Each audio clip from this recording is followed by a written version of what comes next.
Welcome to What's Your Skroove, where we tell stories, share experiences, and get inside the minds of artists, athletes, creators, and musicians.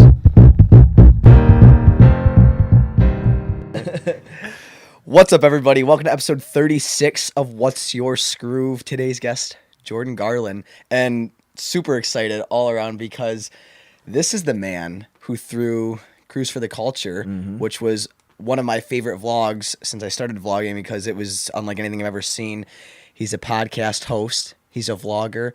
He's an event curator. And What's Your Skroove? First, a documentarian. I mean, this is among many, many titles, so we'll just stick with that for now. But I think throughout this show, you'll discover some of the other stuff he's done and he's doing. So thanks for coming on the show, man. Yeah, thanks for having me. This is fun. Absolutely, Jordan. I followed Jordan, or we have through Skroove for a little bit through Instagram before we even moved down here. And I always thought the stuff you did was cool. And then we had Felicia on the show. She was like, oh, you need to, get in touch with my buddy Jordan or whatever. And then she told us about the Cruise for the Culture. We're like, dude, she told us the event back in whenever we had her on. It was like April. Okay. He goes, yeah, Jordan's going to, throw this half pipe on the riverboat or whatever. It was not even a reality at that point yet, but we were just an talking idea. like it was. Yeah, always. Well, that's all we needed to hear, a half pipe on a boat. And I was like, oh, dude, we got to go to that. So, yeah, Felicia was like, you guys got to check this out. And like Tyler said, it did not disappoint. It did not disappoint. That was really sweet. I didn't know what to expect going on to it, and we'd never been on the Detroit Princess. What is it? The Detroit Princess. Yeah, we'd never been on there, so we didn't know what to expect. And it was interesting because when you walk on, if you've never been, there's I think 4 stories or 4 levels. And there's different events going on in each level, and it was just so funny to me, like the different style events, and like by far the coolest one was on the top of the ship, like with the half pipe, and it was just so unique. And I think just to get right into it, my brother and I, we were talking afterwards, and we try and spend time reflecting on the different things we do. I think for us the coolest part was seeing that many creators in one space. I don't think since we've been down here we've seen creators. That. And people that were passionate about what they were doing. Yep. The BMX kids, the kids that are riding skateboard, the scooter kids. People that just loved what they were doing, where they're having a good time doing what they loved. You know? That's what was so cool about it. And honestly, the first thing you said when we started this was the best part, is where you were like, it was one of my favorite vlogs I made, because it's like I haven't even made the vlog about it yet. Right. You know what I'm saying? Yeah. I seen some dude that was on the cruise. I had no idea who he was. The only reason I recognized him on the internet, he had like purple hair. He had a vlog with like 15,000 views related to it. And I'm like, so like sick. The event is cool because you build something everyone eats off of. Yeah. You know what I'm saying? It's like, so all these action sports athletes got all these amazing photos, so their Instagrams get followings, and all these photographers are tagging them, and then they're getting tagged. But it's like everybody eats off stuff like that, and that's like what I realized was cool about this last one. Whereas all the other events I did, it was like, oh, this is a cool moment in time. This one was like, oh, I built something that everyone else built off too, and I think that feels like good about it. And even just hearing you say it was your favorite vlog is pretty tight, honestly. It was an incredible event. And why not, I'd love for you to talk about that a little bit, because we just had Chester Pink on, who does he does promotions and kind of does these events and stuff, and for you to curate this event and get it going, I think that there's a general interest among people our age for planning events around something they're passionate about and other people. You want to talk about that process, like how it came from fruition to execution? It honestly, everything's so intertwined with my whole story. Like, before I was doing anything involving documentary films or events, I was a sponsored skateboarder, and I would travel the country skateboarding, making videos. And we would premiere skate videos. Like, we would take 2 years to film a skate DVD, and then we would premiere it. And it would always be like 300 people at the premiere, and it's like, if you do events, that's like numbers. Yeah. You need resources to do much past that, or you need a multiple day event, blah, blah, blah, because you'd have to do a way bigger venue past that point. So we would do the skate video premieres, and then it transitioned into, I'm not making skate videos anymore, I'm making documentary films. I'm not doing skateboarding video premieres anymore. I'm going to premiere my documentary films at events. So I would just start hosting events. And that's actually how I met Felicia. She had followed me because she'd seen this one short film I made that blew up online. And she had always DM'd me. And I noticed she started making waves in the Detroit scene. She was, I'm like, oh, this girl can shoot photos for real now. We kind of watched each other grow on the internet. And then it came time to do my first event, and it was an art show. And we were premiering this thing that Detroit Public Television was airing, just because we needed something to premiere that I made. And we did like 250 people for that event. And then Wow. from there, it's like when you're hitting successfully right off rip, you know you can continue to do it. You just got to keep the momentum. So it's like Cruise for the Culture comes 2-3 years after my first event, after 15 other high magnitude things, and you're continuously trying to do the next cool thing. So it's like just a giant brew of that over time, if that makes sense. What were the numbers from the Cruise for the Culture? How many people do you think showed up? Did you have a Well rough over estimate? between the two cruises, it's like well over 400 because we That's incredible. sold. Dude, if I could point out the numbers it generated for admissions, it was crazy. I don't want to air it out. For That's the record, fine. I didn't get That's to keep fine. all the money. Yeah. But yeah, it was going from charging $10 at the door Yeah. to charging $35 per person. Yeah. High magnitude event, triple the numbers what I'm used to doing. Yeah. And it was like, okay, like the idea drives it. You know what I'm saying? Like the concept drives the event, because when you're doing the smaller events over time, you can't keep momentum based on the fact that there's only so many ways you could innovate in that lane. Like if you guys were to do a party event, by the time you've done 5, nobody comes out to support the same because they're so used to you doing things. Yeah. So you also get in this rut, and this is with content too, I'm sure you've noticed, like you get in this rut where you're continuously trying to like outdo the last thing creatively, because people won't even respond the same if you do the same level of good twice. Yeah. You know what I'm saying? You could do something great 2 times, but if it's the same level of it, the second time your numbers drop. Right. So it's like, I don't know, the Cruise is just pursuit of that, and then like just I don't even know. The idea comes, I have the idea, and we get dropped into it. And then it's like I just go face to face with someone, and I've literally never been told no face to face, like for any event, anything, like because I think they can just tell. Why do you think that is? So be like, you asked for a meeting, or so what? You're talking about with the Cruise people in particular this time? All right, well, Is with that the where you're Cruise from? people, we did a cruise last year, no half pipe. Okay. Right? I was fresh off. I put a half pipe, or was part of, I could get sued for that. I was part of putting a half pipe in the Fisher building. Okay. Okay? So off that, everyone's looking around. What people don't realize, they're like, oh, that was an action sports event. It's like, no, what these buildings are doing, what the Princess is doing, they're positioning people like me because we bring young energy and new relevance to their location. Which the city desperately needs. Yeah, exactly. And people, because of how I talk, I think people think it's just like a pursuit of fun, and it's like, you got to understand, like, these people are looking for people like me. Yeah. It didn't just happen at Fisher, it happened at the Princess, and it's now I'm fully staffed by them, you know what I mean? I'm a consultant for them. I do their social right media on. marketing. Very cool. But that, sorry, I keep going on the side you're thing. good. No, But keep it all going, stemmed yeah. from the Fisher half pipe thing, because coming off the momentum of that, I was trying to top that event. I'm like, what's cooler? And I was like, well, I actually have a 3-part concept for the half pipe thing, but I wanted to put one on the boat because I was like, how cool would that be? So I meet up with the Princess people a year ago. I'm like, let me just host a cruise on here for free. Don't charge me the $10,000 it costs to rent it. I just want to throw a cruise. We'll get you a bunch of Instagram followers. Did the cruise last year, did like, I think 130 people. It was like one of the lower events, but it was the first time I ever charged $20. And my platform, wasn't as big back then. So, but that went well for them. They liked the audience it brought them. They got a bunch of promotion in the media. So I already had the half pipe idea then. You can ask Felicia. Everyone's sitting up there partying, having a good time, and I'm literally sitting there. And I'm like, just wait till next year. Just wait till next. Literally, ask anyone who's around. I'm like, it's happening. So next year comes what around. happened last year?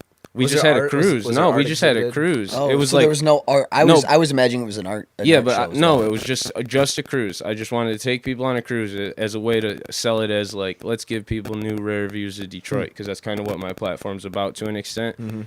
And I was telling them then, I'm like, this is me massaging the idea. Like, this is being patient. I've never been patient in my life, but I learned with like this shit, now you have to. So it's like, I know I got to take a loss and do the first year not very epic, just to show that these people at this boat, they can trust me to do an event.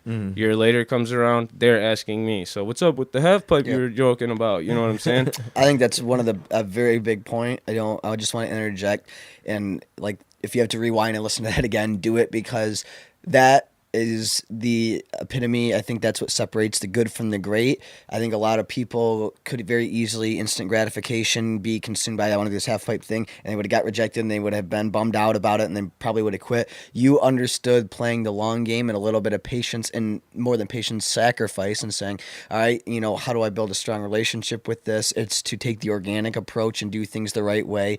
And then now look what yielded from that. You were able to pull the event off that you wanted. Now they're, like you said, you're doing their social media stuff, which is probably a great opportunity for you because you were patient and provided value to them and played the long game, which I think is very rare to find in people. And I think that's a very good quality. Well, let me ask you guys this then, because it's the same thing with content. I can play the long game with no patience based on the fact that I have 1,000 other ideas going on. Mm-hmm. Like, since you do podcast, vlog, everything, do you not feel the same way? It gives you like a freedom of like right now, I haven't put out a podcast in 2 weeks, haven't put out a vlog in like a month. I put out a couple other videos, whatever, but I don't care because there's so much going on that it's like it allows you some patience because it's like, okay, this event may not happen right now, right, but this one might. Right. You know what I mean? Like, do you feel like that? We after doing this five years, this November is going to be our 5th anniversary. We've understood that like what we're doing, building a brand and a following, and the way we want to do it is super organically, right? And we understand that you can't, like we talked about before you even turn on the camera, nothing great happens quickly. And for us, it's like there is no really rush because we think it's going to happen kind of when it happens. You have to work super hard at it, but at the same token, you kind of have to let fate in the universe deal you your cards and whoever you meet or whatever comes out of different videos or podcasts or whatever. So for us in the content realm, it's like we can have a couple vlogs or 60 seconds where it's, it's not exactly what we'd wanted, but we'd rather be putting out the content. It's weird because, doing daily vlogs and daily videos, so like 60 seconds of Skroove yesterday, 800 was our 800th day straight without missing. Now with that, it's a balance between quality and execution, and there's no right way to do it. But with doing them daily, there's a lot of subpar videos in there that we didn't like. But that does a few things for us. One, there's never a day off. Every single day, the 4th of July, we still get up, we edit. When we go out and party, we do that. Don't get me wrong. Every day you have to do something. So that's progressed us as a person, even if the content didn't bring us any particular value. And it's pushed our video editing skills and it's forced discipline upon our lives. 800 days straight without taking a day off. And now we introduce the vlogs. So we each have one that we're doing every day. So for me, it's a balance between patience and forcing execution, but also like kind of what you talked about earlier. Let's say you do this grand event, and now if you do something equal to that, it's not that good because you have to be better. So it kind of pushes you to constantly be doing things better and looking at things through different angles. Yeah. And I think a big part of the daily vlog for me is a lot of my days are very similar, but I have to think about how can I shoot this from maybe a different angle this time and it looks different to everybody else. Like, you know what I mean? Like I try and just do different things for different transitions that is the same way that I did something maybe yesterday or a week ago. So I think playing the long game and the frequency of content balanced with always being hungry and how can I make it better is kind of the key, or at least what we think is. I think it's like key. Boxing, like. And again, I'm not a boxing expert, and I don't want to keep talking or referencing it to events. It could be referenced to content because then I'm going to look like just an event planner. But it's like you're not always throwing the knockout punch. No. It's body shot, hook. You know what I'm saying? Yeah. It's like, the little 60-second thing you're doing daily is a little body shot. And it's like, yeah, that in itself isn't pushing it the same way a podcast might or whatever, but it's still keeping it going so there's momentum and it helps the knockout punch land better. 100. I couldn't agree with that. It was a good metaphor. That is great. And I agree with that 100%. And it gives us a couple things. One, it progresses us to go out and do stuff. It's like, all right, be lazy Sunday, ever. What are we going to do? Are we just going to lay around, or are we going to go do something interesting and go out to whatever it is and try and, who knows? We might meet a couple people that'll follow the Instagram account. Even if it's just going to a coffee shop. Then it gets you out of the house and you're in the coffee shop and you have your cameras, and then the barista's like, what's at the camera? Then you make friend with the barista. Now maybe she's watching the show, and that's one more fan, and it's organic. And it pushes you to go out and do stuff.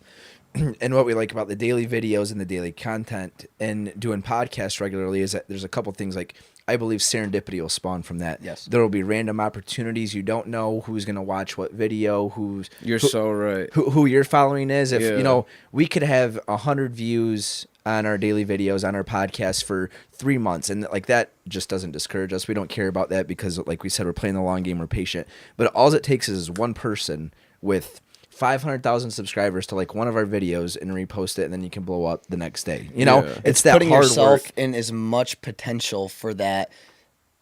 Don't like the word virality, but you know what I mean. That Just like luck, you know, the harder you luck. work, the luckier you get. And another thing, it's like we talked about Gary Vee a little bit, and he said something that we really align ourselves with. It's like, all right, you can spend, you know, all this money doing an event or making a video. Like, all right, let's do 5 videos a year, and they're going to be the most kick-ass videos, and we're going to spend all our time and money doing these 5 videos, but only one of them hits. Would you rather be right 1 out of 5 times or like 7 out of 10?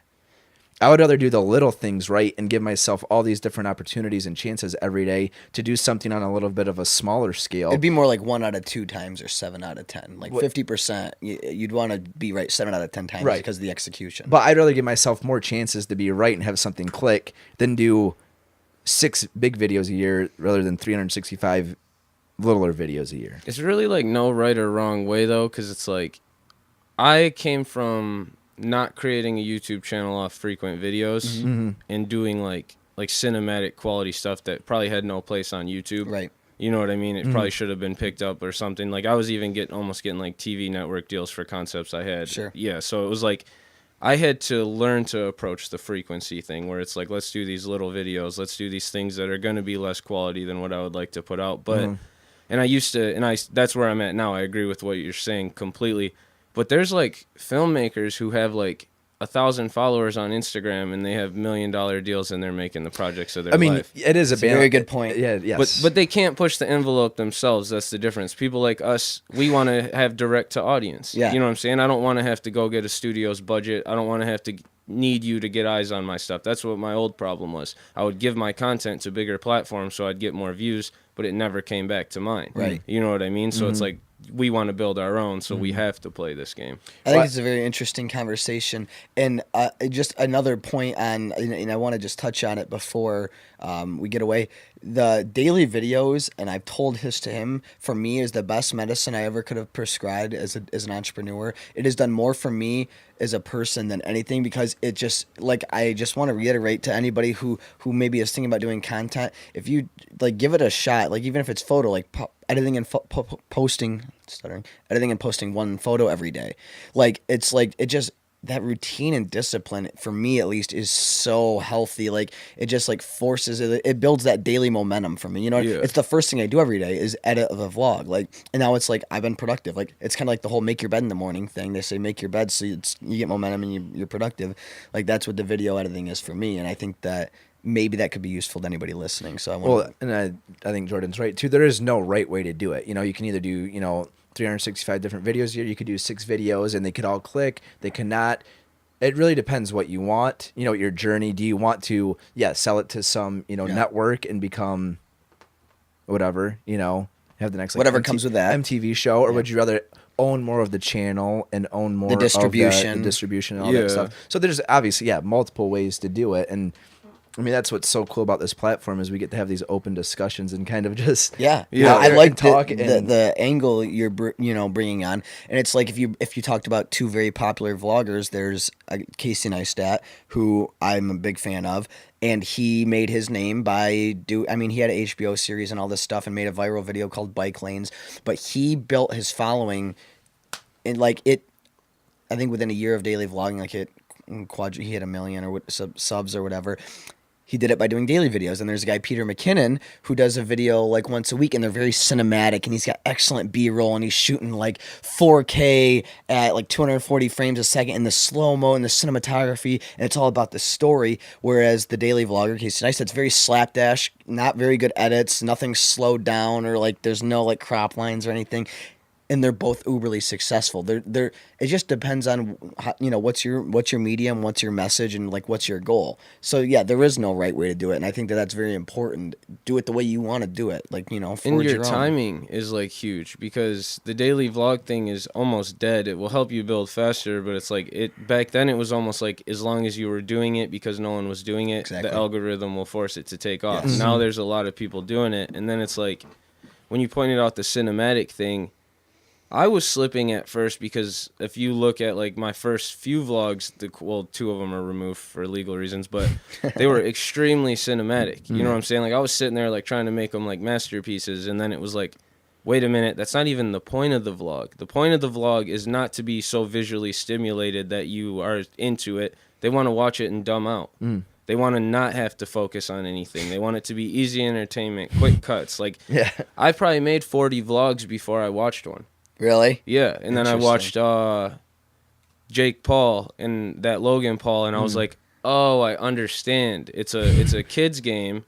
You know what I mean? Yeah. And then that's not me hating. That's very cool. No, I it's think a that's what the kid-oriented YouTube. game. I'm laughing at this Yeah. process. It's very interesting. And when you this like look at perspective. my analytics, it's so weird because you would think it would be because it's YouTube that it would be the kid genre. I hardly hit kids. Right. Yeah, it's like whatever the 18 to 40 is. Really? And it's not, maybe it's because it's not doing as much numbers as I would like it to yet, but it's always been this demographic. And I'm sitting there and I'm like, well, my vlogs were dark. Some of them were about things that kids don't relate to. Like I wasn't just doing vlogs like, here's what I did this week. I was doing them like one I approached. There was these you see people like relationship advice vlog, right? Yeah. So I started mocking concepts, and I was like, okay, I'm gonna shoot a highly cinematic sex scene like that shows how bad my encounters with women are and how it's affected my life for the negative, because I think a lot of young men have this problem and young women feel the same way. So I shot it in this compelling cinematic way. People were like tripping on it. People were DMing me. I know the exact feeling. It was dark as fuck, right? So I'm like, of course I'm not blowing up to a bunch of kids Right. making that. Right. You know what I'm saying? Yeah, they Like, don't even relate Yeah, to they it. don't even relate to it. And the other people aren't fully on YouTube yet. Yeah. You know what I mean? But they're getting there. Like if you talk to Felicia in the last year has gotten into YouTube. Yeah. You know what I mean? So people are starting to realize what YouTube is now. So in a sense, we're still early adopters, kind Very, of. very much so. But it's just a weird game right now. I don't know. It's very interesting. I mean, it's a platform for such a diverse. It's a diverse medium. It can be a storytelling thing, or it can be a complete joke, like people just making like goofy videos, or it can be something that delivers meaning, or it can be one of the most popular channels in the world, or people sit there and play video games on it. It can be anything, which is really incredible. That also it's free. Like the fact that there's no. It blow. I mean, it doesn't, because I understand the business model. Like, I'm not an idiot. Like, I get how they make their money, but it blows my mind that there is not an upload limit. Like, or like if they were like, yeah, you have to pay $15 a month once you hit like certain, you have this much content on there. I'd be like, okay. I wouldn't even blink honestly at would that. too. I would not wouldn't either. We're well over 1,000 videos on our YouTube channel alone. You know what I mean? If they're like, once you hit 500, you got to pay $15 a month just to help us. I'd be like, okay, that's a steal. The fact that this is free. Would you pay though if they're not going to give you the correct algorithm and notifications back? Like, I would, think because you would. this is a fault and a blessing. I don't look at the views ever, because I know I would get discouraged. I make the videos for very selfish reasons. I make them for myself because I enjoy it. yeah. And it makes me feel good. It's a sense of accomplishment, and it's fun. I love running around with the camera every day of my life. You meet people like, they're like, what's the camera? And like, oh, can I be in the video? Yeah, I can be in the video. You want to know what's gonna happen to you? Same shit that happened to me. You're gonna love that, just like when you're just running around so excited about making content. You're gonna get really, really fucking good at making content. You're gonna have like a masterpiece creation in mind, and you're gonna go, oh, if they would have gave me the correct placement on their algorithm all this time, I could put out this masterpiece, because my fucking following would be what it needs to be, because the algorithm was correct. Instead, I got to sit here and play this game. I do think there is some stuff behind the scenes with the YouTube algorithm, and for you, people may be listening that have no idea what we're talking about. Explain your this is why this it's is a very shame. real and debate. It doesn't affect my channel, and everything I do is not based around YouTube, so it's not something I should be complaining about. But now you have to click the notification bell when you subscribe, and then there's like a urgent notification bell, blah blah. I don't even know how it works, and I have a YouTube channel I update constantly. So the average person just clicking through isn't even realizing If you have the inside track, basically, on Yeah. how it works, there's very much leverage to succeed in that world. You want to know how, though, the viewer doesn't understand what's going on with any of the social media is when people are saying in all their content, make sure you like and subscribe, they're saying that because no one even realizes that that's what they have to do to keep seeing the same content. I know. I mean, it's that's a very interesting point. I go back and forth with that. I've never once said that in one of my videos, but I wonder if I should. Like, to me, it's a back and forth thing. But you're right. You know how many people that watch our stuff all the time? We're like, well, how can I support you further? I'm like, subscribe, and they're like, what's that? And I'm not even kidding you. They don't. And some of that's the 30+ crowd, but people don't even know that how much clicking subscribe on our YouTube channel. They don't know how much that helps. And the podcast app too. In the podcast, you're like, oh, you guys have a podcast. Oh, I Like, try with the podcast. How do you guys? And it's like, oh, Apple has their own app on your phone. It's on every iPhone. You know how many people don't know that? You go and you click it. Yo, and you yeah, can I type know. in Skroove. They don't know that they can listen to I us. think the podcast app was on iPods. It was even that that old. long yeah, ago. yeah. Yeah. The purple little icon. It blows my well, maybe because I've always listened to podcasts for a very long time. People say, well, how do I listen to it? And I'm like, oh, use the podcast app. They're like, do I download? It's on their phone when they buy it. It's and this is not me knocking people. This is just the lack of. I just blows my mind that nobody knows about that. It's more serious too, my bad, Oh, than you're what good. anyone's realizing because it's an information gap. Mm-hmm. Like, it's not even just about a content and blah, blah, blah. It's like, no, it's like fucking society up because those people that don't know there's a podcast app, you want to know why? They're not listening to hour-long, long-form interviews. So it's like if you're watching sound bites on NBC and that's how you intake information, no, over time, Yeah. then you are not only less intelligent, but these people have long since lapped you, like run around circles around them 15 times. So it's like they don't even know there's a podcast app because they're not listening to real conversations. My hope and feeling is the long form interview is the way of the future. Once the millennials are where the baby boomers are at in terms of age now, I think that's going to be how people get their information because it's more transparent, unedited. It's less controlled. An unedited 2-hour sit down of somebody that you can appreciate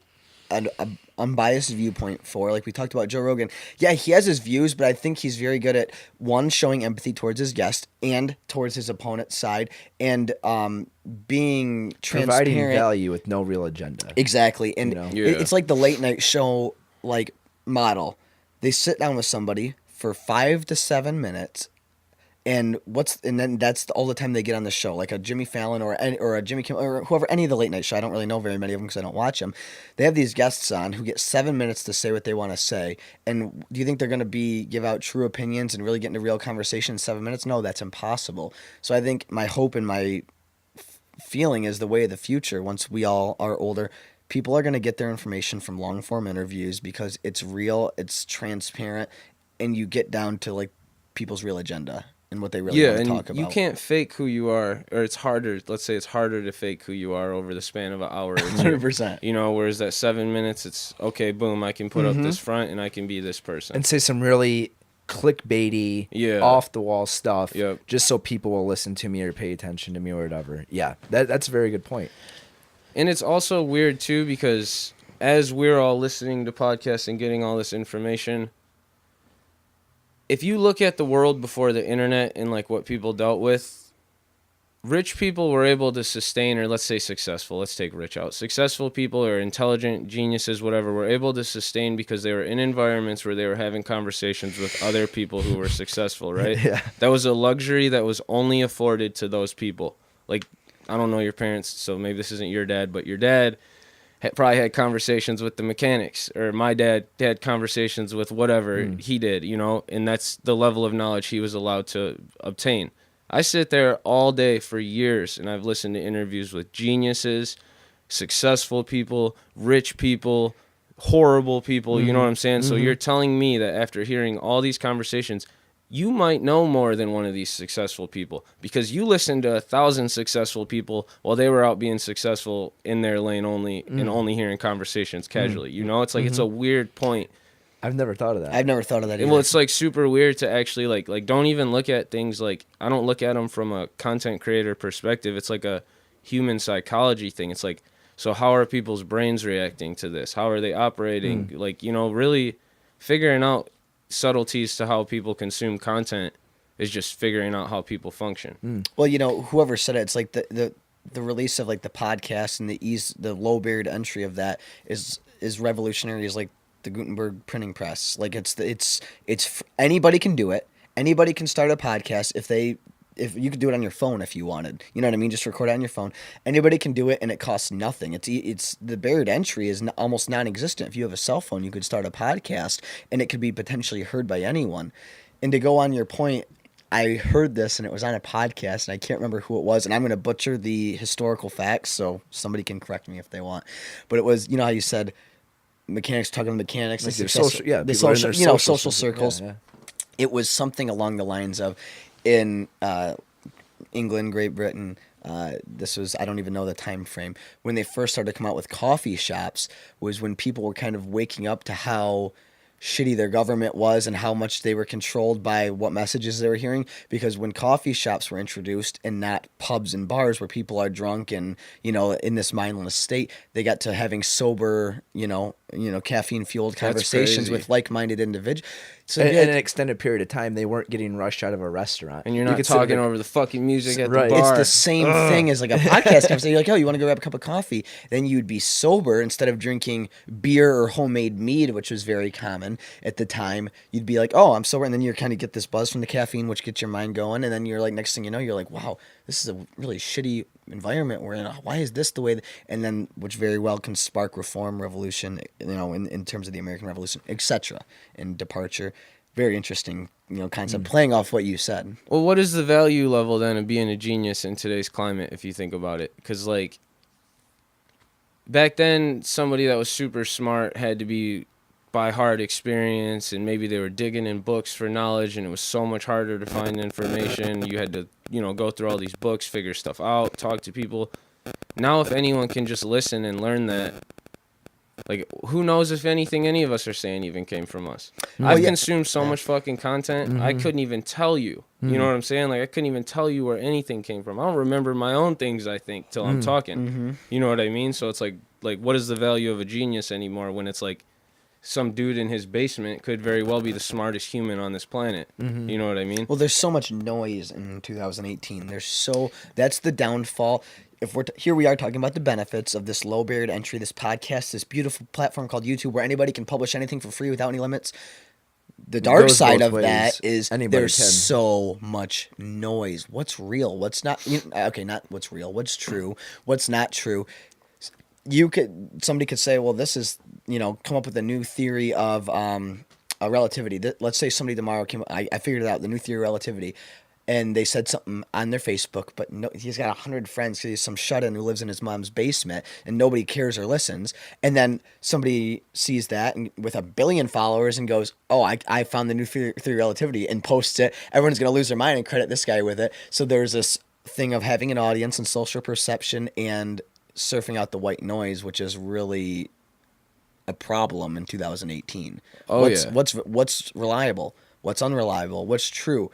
Where did this come from? Is this really this person's ideas? Who's recycling what? The person's not reliable, though. No. It doesn't matter how the correct content is out there, and people will be like, well, who are you to deem what's correct? It's like, there's like things that are in place that work efficiently in the world when we have many people in it. And it's like, now content, news, everything just plays off of people's low self-esteem. It's like if you could get them feeling something, then okay, we got them, and whatever opinion we push works from there. Like I tell people this all the time because I think people don't realize what it means to create videos or art or anything that makes them feel a specific thing you wanted to make them feel.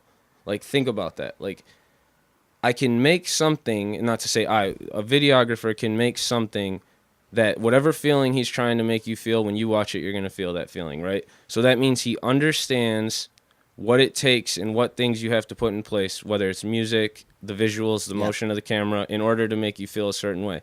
So when I'm watching this content that's like swaying people's minds, my bullshit meters are going off the whole time.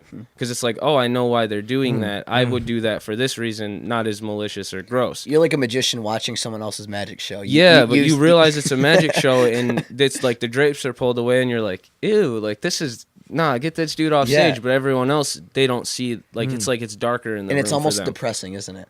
It's lonely as fuck. It is. Yeah, your opinions aren't...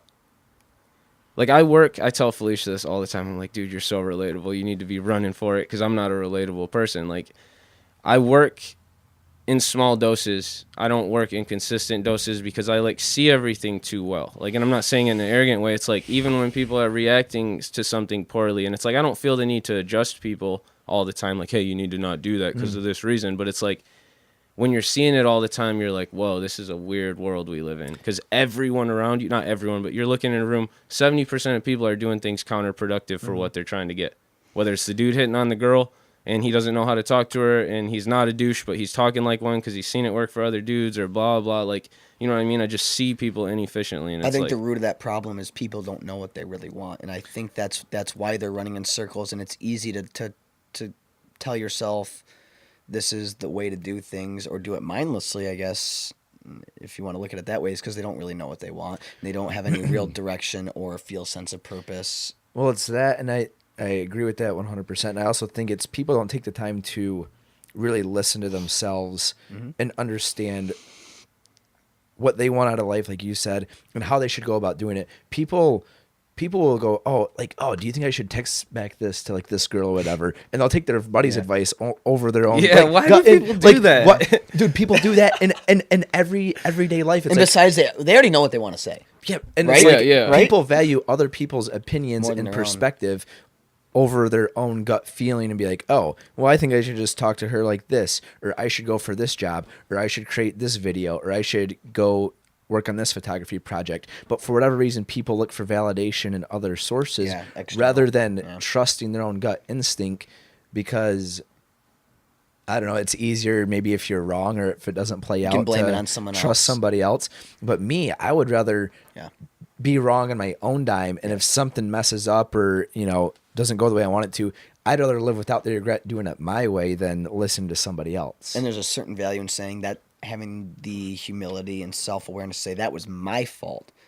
That's why people do that. I think it's easier to point the finger like, well, I shouldn't have listened to him, right? And then you can just blow that off and deflect the blame just so you can sleep at night. I don't know. What is the situation though? Like, actually think about it. What is the situation as a grown adult that you could not figure out how to navigate by yourself? It's really like, if you want to give indulgent impulses, you know what I mean? Usually when you're asking a question, it's like, this is not me being current fucked up, but like, hey, you think I should slide in her DMs, hand your homie the phone, you know what I mean? Or like texting about something else. It's always like some indulgent shit. It's never like you actually need to know what's right or wrong in a situation. It's pretty cut or dry. You know what I mean? No matter how murky people want to make it, it's like, it's pretty simple what's in your best interest and what's not. Yeah. Like, and if you just, it's actually what you said earlier too. If you just listen to yourself, like, it's like, you might run your head into the wall for 10 years straight, but after a certain amount of time, you're going to fix yourself. Yep. Like when you said the 60-second video or the video a day was like your clarity.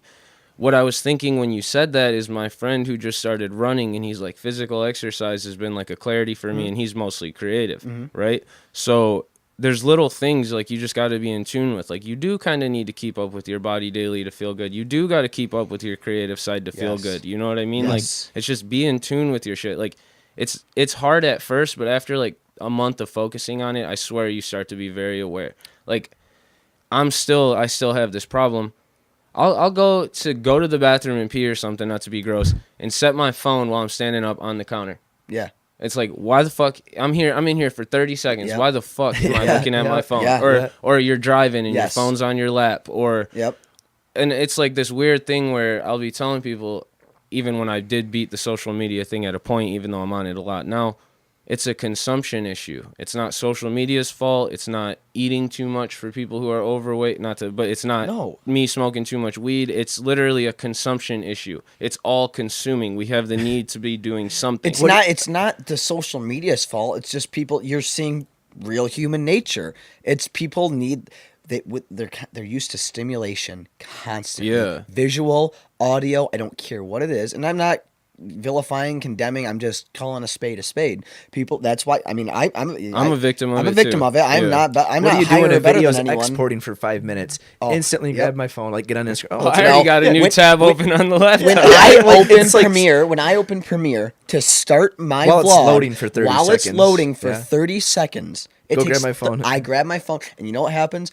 I open Instagram, and 10 minutes later, I'm still on Instagram, Premiere's been open, and that's inefficiency. So my attempt to correct that is when I hit Premiere to open, I put my phone on airplane mode to try and, because that 10 minutes just stacks. Now that's what a wait, and it kills that momentum of getting that video edit done, and it hurts you long term.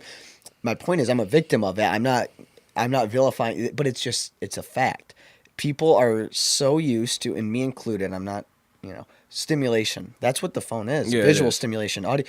Cute girl on Instagram. Yep. Sweet. What's not to like about that? Why wouldn't you keep opening that? Oh, cool video of this person that I really admire. That's stimulation. That's positive. It's maybe a form of conditioning that it's stimulus and response. It's all positive. You know what I mean? And then you don't like something, you unfollow them. You weed out the negative to where you have this image. Do you unfollow something you don't like?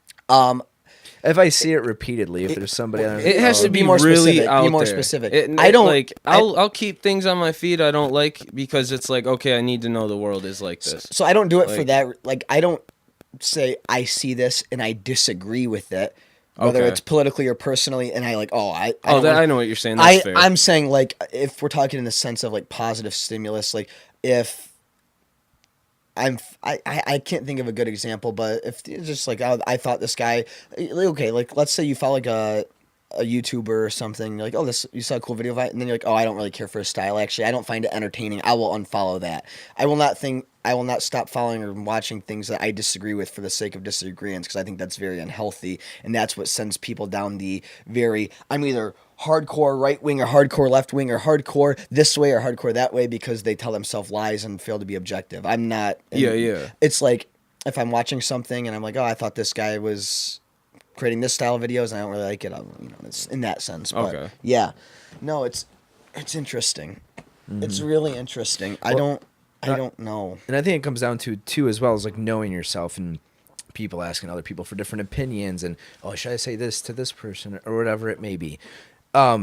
Since we've kind of came down here, I've made a bigger point to spend more time with myself and just have talks with myself in my own head, right? Agreed. Like, why do I feel like this? Why did I get upset at this today? Yeah. And it's so crazy. Bro, stop now. I have found that like the root of like everything is like within. If I get upset at something like quicker than normal, it's usually because I'm upset at myself because I didn't go work out this morning, or it really, if you really think about it, it comes down to like you not making any excuses and be like really owning up to, oh, well, I blew up on Tyler. I was like, oh, I didn't think that video was that good because I really wasn't happy with my video. Yeah. Or whatever it may be. I'm not at all trying to be negative. I went on that same journey. And when you get to where you feel like, not in terms of successes, but as a human being and like knowing yourself to where you feel like you've spent enough time, because again, I've been alone my whole life. Like I never dated into adulthood, anything.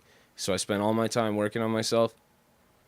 It's so fucking alone. Like, you're already smart. You probably already feel alone when you're out in public, sounding by the way the conversation is, because people don't think how we do. They're not intaking information like we do. You're going to get there, and you're going to be looking around, and an even smaller percentage of people fix themselves. You know what I mean? All of them. Like, I'll see, like, a 40-year-old woman, and I'm like, damn, dude, she's still having that quality that, you're supposed to fix when you're in your 20s. Or like, so it's like a crazy thing when you're like finally so comfortable in yourself and you're like seeing how everyone else acts. Not everyone, but so many people, that it's like you almost don't want to be there. It's like the ignorance is bliss thing. Yeah. Like, it's like, and again, I'm not like a negative person, but I just have like the most dark worldview in terms of like how the majority of people work. I think there's like bright spots. There's like brilliant bright spots, but then that's why you see like, it's not coincidental that all artists and creators that are the highest level of success are usually end up being like depressed or crazy. You know what I mean? It's more of like a thing of like, the world's been acting contrary to its best interest for so long because no one's fixing themselves. They're just going, let me go indulge. They're not going, let me create a 60-second video even though I don't want to because I need discipline. You know what I mean? We don't live in a world of discipline no more. Like, in any sense. The average person is just running around free. Whatever I feel like doing is what I feel like doing, and that's right. It's like, yeah, it's right for the next 3 weeks. But when you do it in 3 weeks again, and then 6 weeks goes by doing it, and then 10 weeks, the next thing you know, your long-term was fucked. You know what I mean? Yeah. Tyler and I have had conversations like that quite a bit, and it can be very lonely. It's when you see the world actually for like really what it is. Yeah. And it's like, I didn't have this. I've really evolved and progressed over the last 5-6 years of us running our business. But when I was in college, my like sophomore year, my freshman year, I was like, this is bullshit.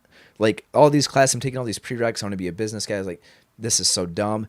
And I was like, all right, it was dumb for you, not for. Yeah, It's not. I mean, because we've talked about this, and I want to make sure because we have this conversation a lot, and it's projected properly. It was dumb for you. There's a lot of people for me, where for it's, my where personality, I was like, it's right for them. This doesn't fit. Yeah. And I was like, I'm gonna go get a job and work for somebody, and kind of my fate and destiny is gonna be in their hands. I was like, Tyler, let's start our own thing, and we started our own thing, and the more that you play it's like the more you play the long game and really understand like yourself and understand what you're doing and what you want out of life. It's like, oh, there's these people that are just living for the weekend and they have no real like sense or purpose of like their daily actions to build up for a bigger project or purpose or outcome. Yeah, it all comes down to, I think, people in general, me included, something I'm trying to work on constantly, do not spend enough time alone with themselves, alone with their thoughts, and why do I feel this way? Or you get mad. Instead of getting mad, be like, okay, why did I feel? What really was the root of that? What really triggered that? Probably something that comes down to your own. You're upset with yourself about something, or just sitting down. Oh, people say I can't relax to meditate. I had a very hard time. Like, I'm still not good at meditating, but I can sit there with my eyes closed for 5 minutes and just think about my day. Think about what I'm grateful for. What would really make me happy? What's bringing me unhappiness in my life? It's something I can get rid of? If the answer is yes, try and get rid of it slowly but surely. And what's making me happy? Trying to do more of that and trying to spend time. What am I grateful for? And then I find that doing that, and it's something that we talk about a lot, it really yields incredible results because it really works on your self-esteem. And if you have a positive mental image of what you really want and what makes you happy and what makes you unhappy, and you're aware of these things, it continues to guide you in the right direction. And I feel like it makes you a happier person overall. It's made me a happier person overall. And also knowing that like it's never a finished project. You can I don't think you ever really master it, which is the best part. It's not like I have the system down, I'm never gonna get upset at anybody again. Like that's a false truth. Like understanding it's a constant reworking, you're constantly sanding it down, and then something's gonna happen and you're gonna have to that journey, and understanding that life is a constant reworking of your own mental health and your own personal success, and defining what that is to you is one of the most important conversations you can have with yourself. And that's an advice I would give to a lot of people, is have that conversation with yourself. Look inward before you look outward. It's okay to ask people for advice, but don't be afraid to ask yourself, which I think never really happens. Yeah. What do you do to balance out that loneliness and seeing the world for what it is? You definitely don't. Like, and not even to make this like a dark ass podcast, but you don't. It's like, you just wait. Like how I was saying, like you feel, and I'm not saying in my own personal, how I feel about myself, I've arrived at that point. It's not to say I'm there. It is a reworking progress. But how you said that's where you're trying to get, it's like, I see you doing your race in there. You know what I'm saying? Mm-hmm. And it's going to be like, yeah, I'm going to get here and I can be proud of myself because I don't have low self-esteem. I don't react poorly. I don't allow emotions. Nobody's presence can upset me when they walk in a room, but you get there and you think that's what it's going to be. Mm-hmm. You really do. And then someone does something stupid. No, and it works. Like, it literally works. Yeah. Like, it's very, very hard to upset me, but the thing is, it's not even about, when you get there, you feel good about yourself, because you can't feel good about yourself because you're watching everyone else try to get there too. Yeah. And then it's like, they don't hear advice the same when you talk from that perspective. You sound arrogant as opposed to sounding like, hey, I did this. I did this too. It was hard. I know what you're feeling. Like, and I'll always be telling people when I'm giving them advice, like, first thing I'll say is an annoying disclaimer, like, hey, you're way better than me over here in this aspect of life. But right here, you got to tighten up, because it's like, they don't hear it when you say it. Like, anytime you're telling someone advice, get defensive. Yeah, they get defensive. And like what you were saying earlier, it's because they can't identify feelings. They start to feel like, whoa, this is an attack because it hurts. And it's like, no, it's not an attack because it hurts. It's, I care about you, and if we're going to be together over time, you got to tighten up, because small things are only small. Like, personality flaws are only small given circumstances, right? Like, an insecure person, insecurity may manifest in little bullshit ways on the day-to-day that doesn't really affect anything, because day-to-day circumstances aren't that crazy. when it gets to a point where circumstances start heating up and amplify, the insecurity amplifies, so it causes a bigger moment and it causes more problems, and then it causes like car accidents. You know what I'm saying? Like people reacting poorly because they're pissed off because somebody cut them off. Now you're gonna tailgate, and then boom, you know what I mean? So it's like it's just like I see the pattern early, and it fucks me up because I'll sound arrogant trying to point it out, and it's like, well, you should have just let them learn. And it's weird because it doesn't do you any good to point it out. It sucks. It's hard for you. Yeah. Because think about it, like if you're doing it out of goodness, it is hard for you, which you are. And then, so why, people get defensive and it creates this pushes people away. Yep. But it's all done with good intentions because you want to, provide value to other people because you care about them because you're that type of person. And in turn, can drive people the other way. So it's like you're kind of on a double-edged sword. It's like, well, you're like your friends and people around you and everyone that knows like your character from a distance starts to generalize how you are, where not only do they think you're talking down, they think you don't fuck up. Yeah. So then when you fuck up, it's like hypocrite, and it's like, no, I told you 10 times in disclaimers, I am trash at this, but we need to think differently here. You know what I'm saying? Like I can tell someone we are thinking wrong, and they'll still be like, no, I'm not. You know what I'm saying? It's like, whoa, like we're in the same boat together. Like it's almost like, you ever be around people who make a lot of bad decisions and they'll acknowledge that they're bad decisions, so you're down to be around them because it's like, okay, they're going to change. But then there's people, they're self-aware. And then there's those people who, when they make the bad decision, it's like, yo, I just need you to acknowledge that that was a bad idea, so I know you're the type of person I can be around. Right. But they don't acknowledge it. Yeah. You know what I'm saying? It's like two different types of people. It's not, hey, you better never be like this or I'm not your friend. That's not what I'm saying. I'm saying like, hey, we at least need to acknowledge these are flaws because over time our friendship will end if we don't. It's out of very good, genuine, good-hearted interest. Yeah. Yeah. Or just even, it sounds so bad. I'm not claiming good-hearted or selfless because it's not. It's, I need everything to operate efficiently. Yeah. So if you're my good friend and I actually am supposed to care about you, then you got to operate efficiently too. You need a strong inner circle. You are who you surround yourself with. I believe that time and time again. Show me your 5 best friends and I will tell you exactly who you are. I believe that. I read it for the very first time as a junior in high school in a Burke Hedges book called... I can't think about it. It wasn't The Magic of Thinking Big. Oh, it's Think and Grow Rich, Burke Hedges' book. And that he said, my mom would always say, show me your... Hill. Huh? Napoleon Hill. Think and Grow Rich. But no, it was... I'm sorry, it was Read and Grow Rich. It was a play on that title. Read and Grow Rich by Burke Hedges. And he said, his mom would always say, show me your 5 best friends and I'll show you who you are. I truly believe that. So if you, trying to offer this advice to people you really care about, I mean, it's the same work as working on a marriage or working on a relationship. It's because you really want to grow with these people. And when they give you advice, not getting offended, you know what I mean? That's just the game of life. And I think it is very important who you surround yourself with. So offering that outside perspective is a good thing. Hey, you guys thought no way was this podcast going. I really appreciate it because you guys were like rooftops and cruise. Yeah, but this is. Well, I think this is a very important conversation. I think this is something that conversation that needs to be had and needs to be heard. So it's and I've never really heard it articulated from somebody outside of ourselves. Mm-hmm. That's what I'm saying. It's lonely, is it not? Yes. Yeah. Like it's like a lonely thing. It is because you can't expect. You're right. It does sound very. I mean, you get why nose up when you say this, but you can't expect people to understand.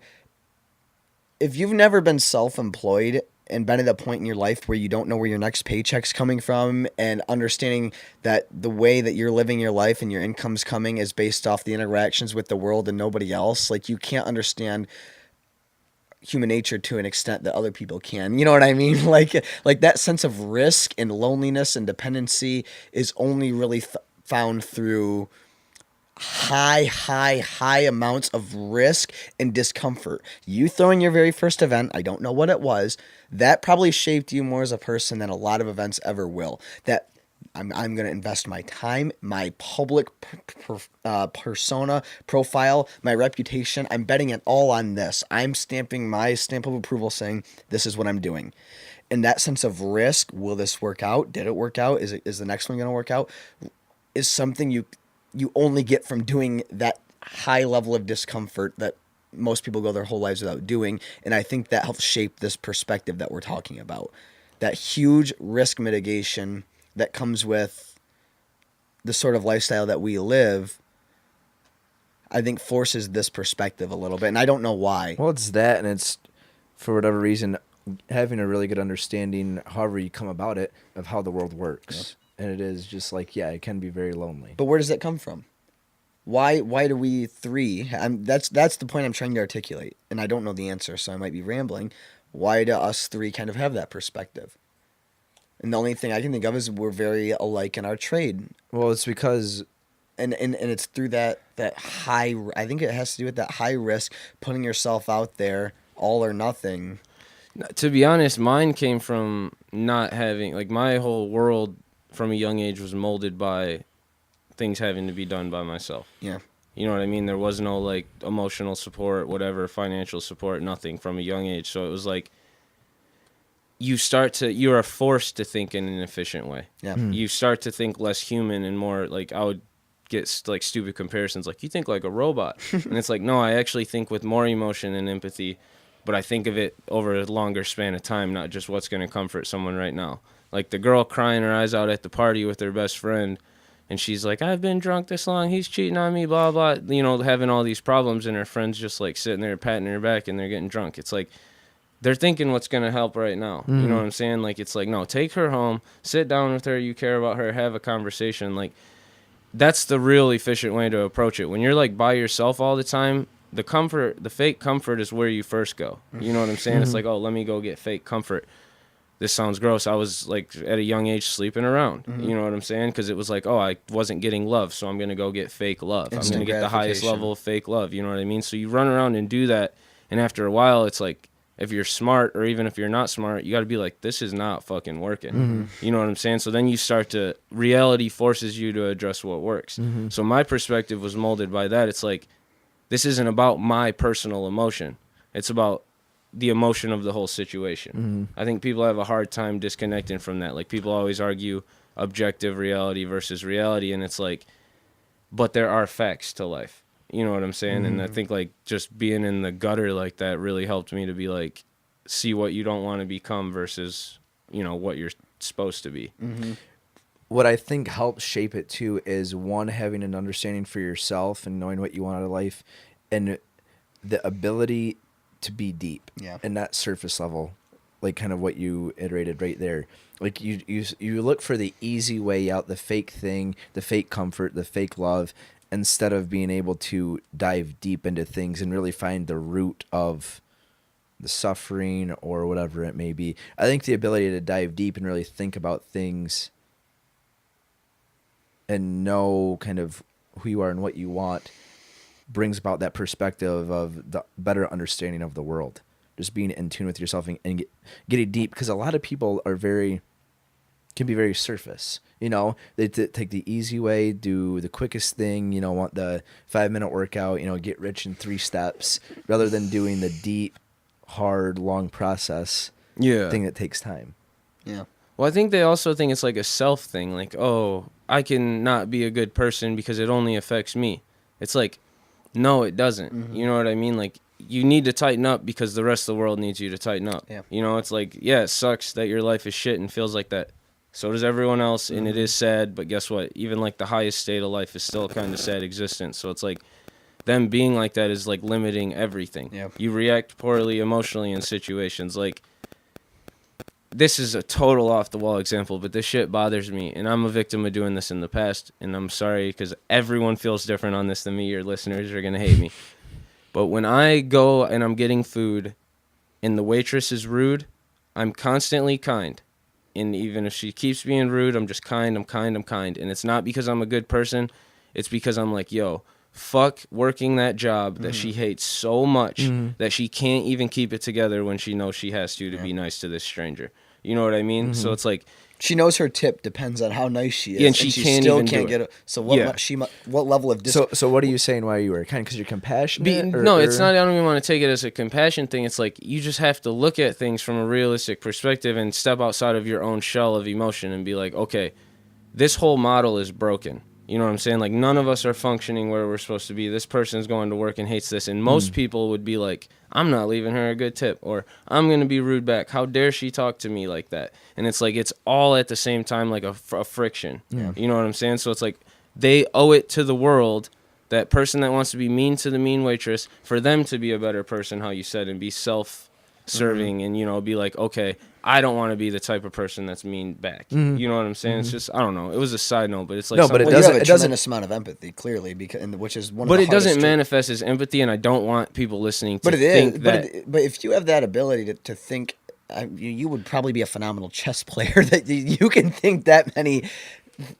But it looks selfless when it's not, is what I'm Well, saying. Like, I don't want to look like I'm this, blah, blah, blah. It's like, no, I feel for people, but I'm not out here trying to save their lives. What I think it is I think the happiest people, the most successful people in the world are the people that are the most selfish. And I think you doing that is very selfish, but I think people that are the most selfish, they fill their bucket first, they make sure that they're happy. You want to be kind to her because not because you're saying it's compassionate and you really care about her, but you understand the bigger picture that being rude back to her and giving her a shitty tip does the world no favors. It doesn't make It doesn't, help her switch it. Doesn't make it doesn't help her. It doesn't help her manager. Well, it's going to make it worse for the next person. Yeah. Her next guest, and then he could go do the tailgating thing because he's pissed because he had a bad waitress. He gets in a fight. Yeah, and he gets in a fight, and then it does literally no good, and it makes it a better world for you to live in just because you're selfish and you want a good world to live in. But you see what I was saying though about how circumstance escalates the insecurity and it causes a real problem. He goes from his insecurity, he has to talk back to her, he gets pissed, he gets in a fight, his friend gets stabbed in the fight. Yeah. Like it's an extreme situation,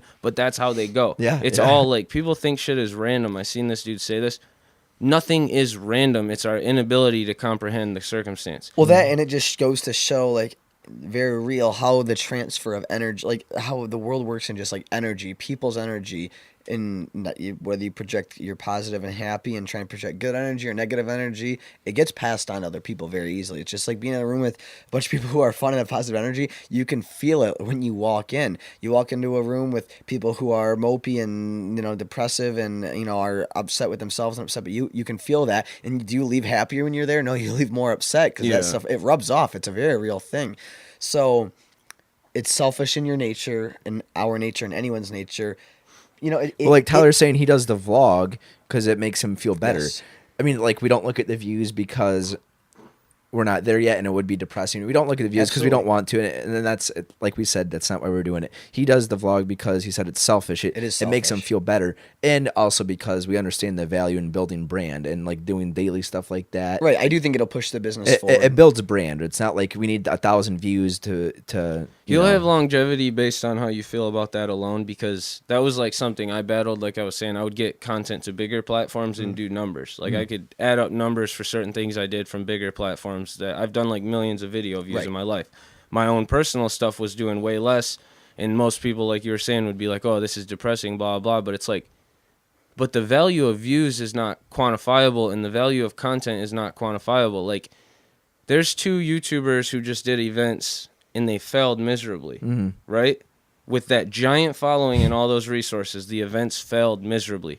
I have a small following and my events hit like a motherfucker. Yep. You know what I mean? So it's like, or even your views. Say something does 100 views and someone else did 10K. Their 10K was all little kids. Sometimes that 100 views might have been this property manager who decided to let me host an event, or it may be the guy who decides, I don't care if this podcast does numbers, I want to advertise my beer on that podcast. Right. Like, you can't quantify how much each view is worth because it's who is watching.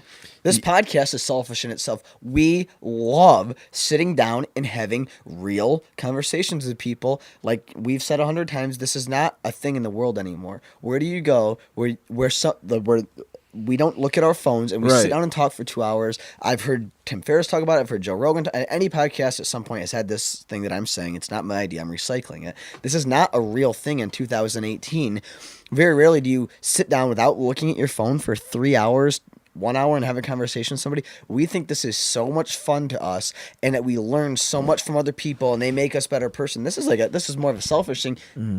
Granted, we understand it's good for the brand, but the brand is an extension of us. So it gives us a cool opportunity to meet cool people like you. Exactly. Like, you know how hard it would have been if we're like a plumber or whatever. Like, hey, Jordan, you know, we don't borrow your time for 2 hours. Yeah. And, pick apart your brain. But, you know, obviously this brings value to both of us. It's fun. We like what each other and do, we hope we it's- provide value also to people who are listening. Like maybe somebody will hear this and it'll change their life. How cool would that be? Maybe we only have 10 views on this one, or maybe we have 1,000. But yeah, that one of those views could be Oprah, right? Yeah.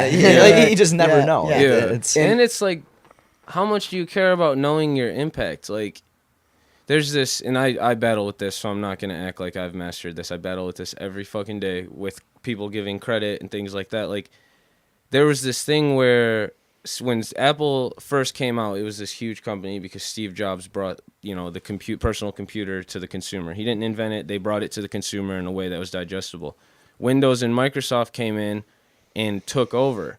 And I watched this thing where they were interviewing Steve Jobs about it, and they're like, well, do you care, blah, blah, blah. And he's like, no, because what they did was what we did. The work we did lived on. Yeah. We didn't care that it was from us. Yeah. You know what I'm saying? Like, Yeah. and he was like dead serious. Like, and how I knew he was serious is the way he addressed the question was almost like he thought it was so stupid that someone thought how that person thought. You know what I'm saying? Yeah. And I was like, You oh. can smell it, dude. Yeah, Like, yeah. I'm like, oh, so that's what matters. Like, but that's also in this is what I would tell him if I was talking to him. That's a luxury of somebody who has already established themselves. Yeah. Sure. You know what I mean? And like people will act like it doesn't matter, but it does matter when you aren't getting the credit you deserve, when you need the credit to get to more 100%. resources. Very it's, true. It's Very all about, true. It's all stages, right? You know what I Yeah. mean? Everything comes in stages, and each stage plays a part. And yeah, when he's there, he can say that. You know Yeah, what I yeah. mean? But you know, it's just so weird that the world produces people like him. You know, like how strange that person. He was in our lifetime. You know what I mean? This guy. Did you read the book? No, Is it, I is just it, watched is the it the movie. the by? It's Walter Isaacson. So I didn't read that one, but Don't read it. Right now, I'm reading Ben Franklin's by Walter Oh, Isaacson. okay. I'm Okay. actually listening to it on audio, so I like Walter Isaacson. So this one wasn't the Steve Dude, Jobs one wasn't good. It's weird what it does like to your brain. Does it vilify him a little bit?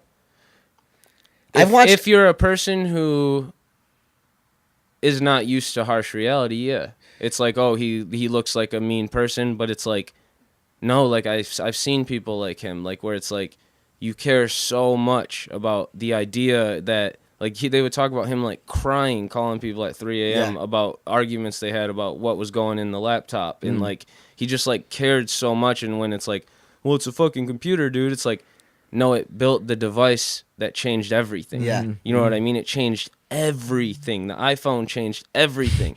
Like literally. It changed the world. The computer Yep. changed anything you could imagine. It sped it up to a rate where it's like, okay, humanity's on a crash course now because, like, think about it. You got to make a phone call because you're stranded. iPhone now. Didn't have that back then. You got to look something up. iPhone now. Like anything you could imagine it affected. Even like drones now. Yeah. Drones are now putting out fires. Yeah. Like watering crops. We were thinking making fucking movies. Yeah. You know what I'm saying? We're like, oh, a tool to make movies. Cool. No, we broke it out. And then now, you know, they got them watering farmers' crops, putting fires out, saving a firefighter's life because they can fly the drone up there. Like the tools we build are like fucked. And like Steve Jobs like got that. You know I've what I mean? read or not read. I've watched and listened to just every piece of I could find on him on the internet. A very fascinating guy. These people have, I feel like, one of two perceptions of him, and they're both wrong. It's one, he was this mean, you know, like you said, conniving, deceitful, chew you out, you know, management style. And they're not looking deeper. And the other one is, oh, you know, he invented the iPhone, and that's that. What people don't realize is Steve Jobs made a product for himself, which is why it was so successful. He goes, like the iPod was, he's like, he loved listening to music, and he wanted a way to have as much music in his pocket as possible. And he goes, if this means so much to me, imagine what it could mean to all the other people in the world. You know what I mean? He was very selfish in his endeavors, kind of what we're talking about. Everything he did was because he knew it was right for him and would be right for other people. And that's why I think he was so... And the reason he got fired up so easily is because he wanted it to be right because he knew and he knew everyone else didn't understand. Yeah. Like, but sometimes people don't know how, and this is the problem, and this is my guy, but it's a problem with like why some people don't hear Kanye right. It's because what they're saying is so correct, but they don't know how to convey it in words that the common people hear. So they have to use extreme yeah, examples. and that fucks up what like, people hear before they hear what they're actually trying to tell them. Have you seen Batman Begins, the very first one? Yeah, yeah. You know, he says people need when he's flying back on the plane, and I relate a lot of things to movies because they can strike a chord with a lot of people. He's flying back from just leaving the League of Shadows, and he goes, people need extreme examples to shake them out of apathy. That line is probably the greatest line in the entire trilogy. And if you think about, what is he saying? People need extreme, like, that's why he had to be the Batman. If Bruce Wayne would have came back and tried to make these changes, it never would have fly. He had to go so far on the other end to dress up like a bat and beat criminals. Oh, okay. You know, people need extreme. Kanye has to say and do extreme things to get simple messages across. People need extreme examples to wake them up, and that's why a lot of people act why a lot of these crazy people act the way they do, because it's the only way they can get their message conveyed properly. How many times did...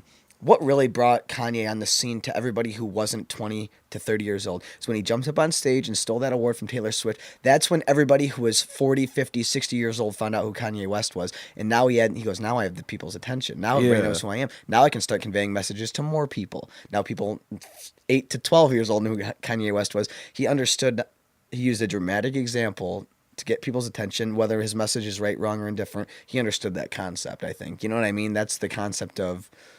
Yeah, and I think it's extreme. just like people who feel that way or like are obsessed with ideas. Like the reason that someone like Steve Jobs or him can't be defamed no matter how many attempts, and people can have bad opinions, that's fine, but they can't be defamed and pulled down completely, is because they like drown in their ideas to the point where it's like, even if they're wrong, they're fighting for their life with that idea. They care so much. That's Elon you know Musk. What I mean? Or Elon How he Musk, bailed out Tesla with his personal investment and bet it all, like put his whole personal Well, you've fortune seen on the that line. clip of him on Twitter, I'm sure, where they're like, who inspires you? He says Kanye West. Right. The crowd starts laughing. Yeah. They think it's fucking hysterical that he's telling I a joke. haven't seen The that. interviewer waits Yeah. for him to say, just kidding. And he's he not. just dead Yeah. serious stale faces him and looks. It's like, there's certain people like Elon, like Kanye, like Steve Jobs, where it's like, they care more about pushing the culture forward than they do themselves. Or if you watch The Aviator, if you like, Is that Howard Hughes? Howard Hughes, Yeah. yeah, like he cared so fucking went much. insane. You know what I'm saying? But it's like, but Because he cared so much. yeah, because he cared so much, and it's like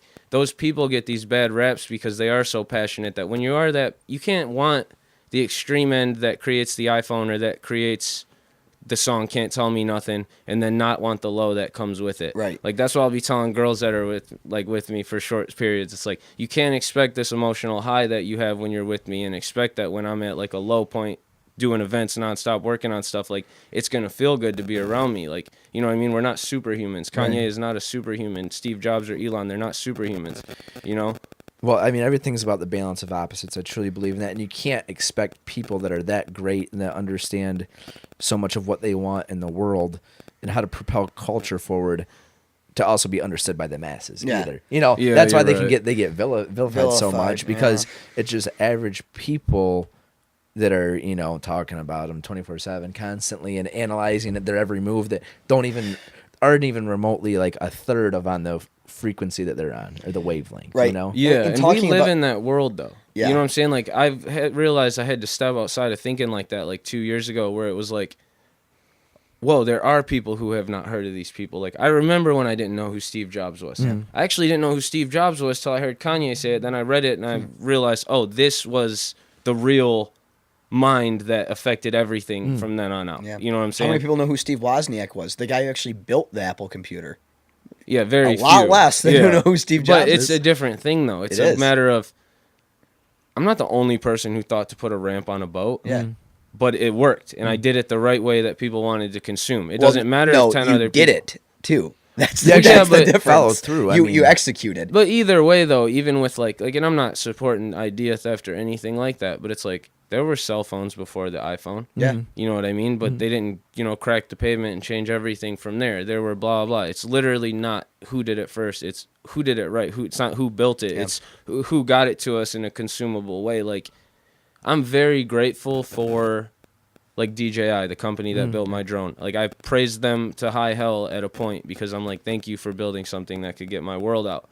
You know what I mean? But at the same time, it's like, we got to realize our position, too, that we're the ones that are using their stuff and showing people the purpose it has. You know what I mean? Like everyone matters in that sense. Like, not just the guy who built it. It's like, who made it work. Instagram would be nothing without the people who post the photos, right? You know what I mean? Well, it's kind of a full circle. And it's a fucked up thing, though, because we need, like, Instagram unions or something.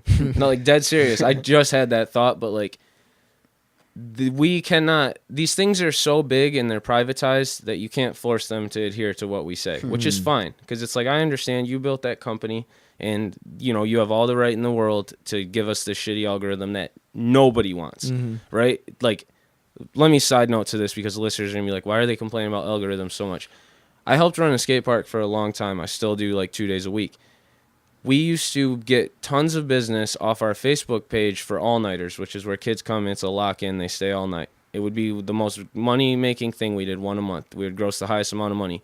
Facebook switches the algorithm to where you get 3%. We haven't had one hit since. Okay? So it costs us a ton of money. We adapted, whatever. You're a business, you adapt. But I know for a fact there was millions of businesses that were on Facebook only that when they switched that, it killed their business. So it's like you should not just be able to, because you're a privatized company, pull that, you know, fucking whatever, tarp out from underneath everybody, and now you got to deal with this. It is incredible how you think that these are privatized institutions and how they manage these algorithms can really overnight make somebody overnight successful. Like if tomorrow literally. you had 1 million followers, do you know how easy it would be to execute all your, because you're already somebody who can execute and you have all these ideas. Imagine how scalable like your life would be because you already have the tools to execute. And, you know, sorry for interrupting. Have you made something where you're like, fuck, if this was a bigger platform, it would go? Oh, yeah. absolutely. Okay, Absolutely. so then you understand.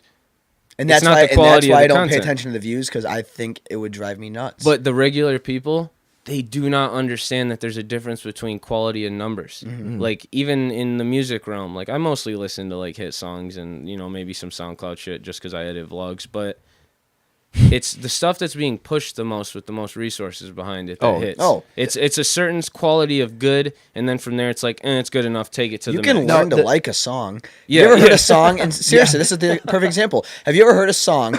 Okay, I haven't listened to the radio in years because, you know, I have an aux cord on my car. Like, but remember, think about in high school.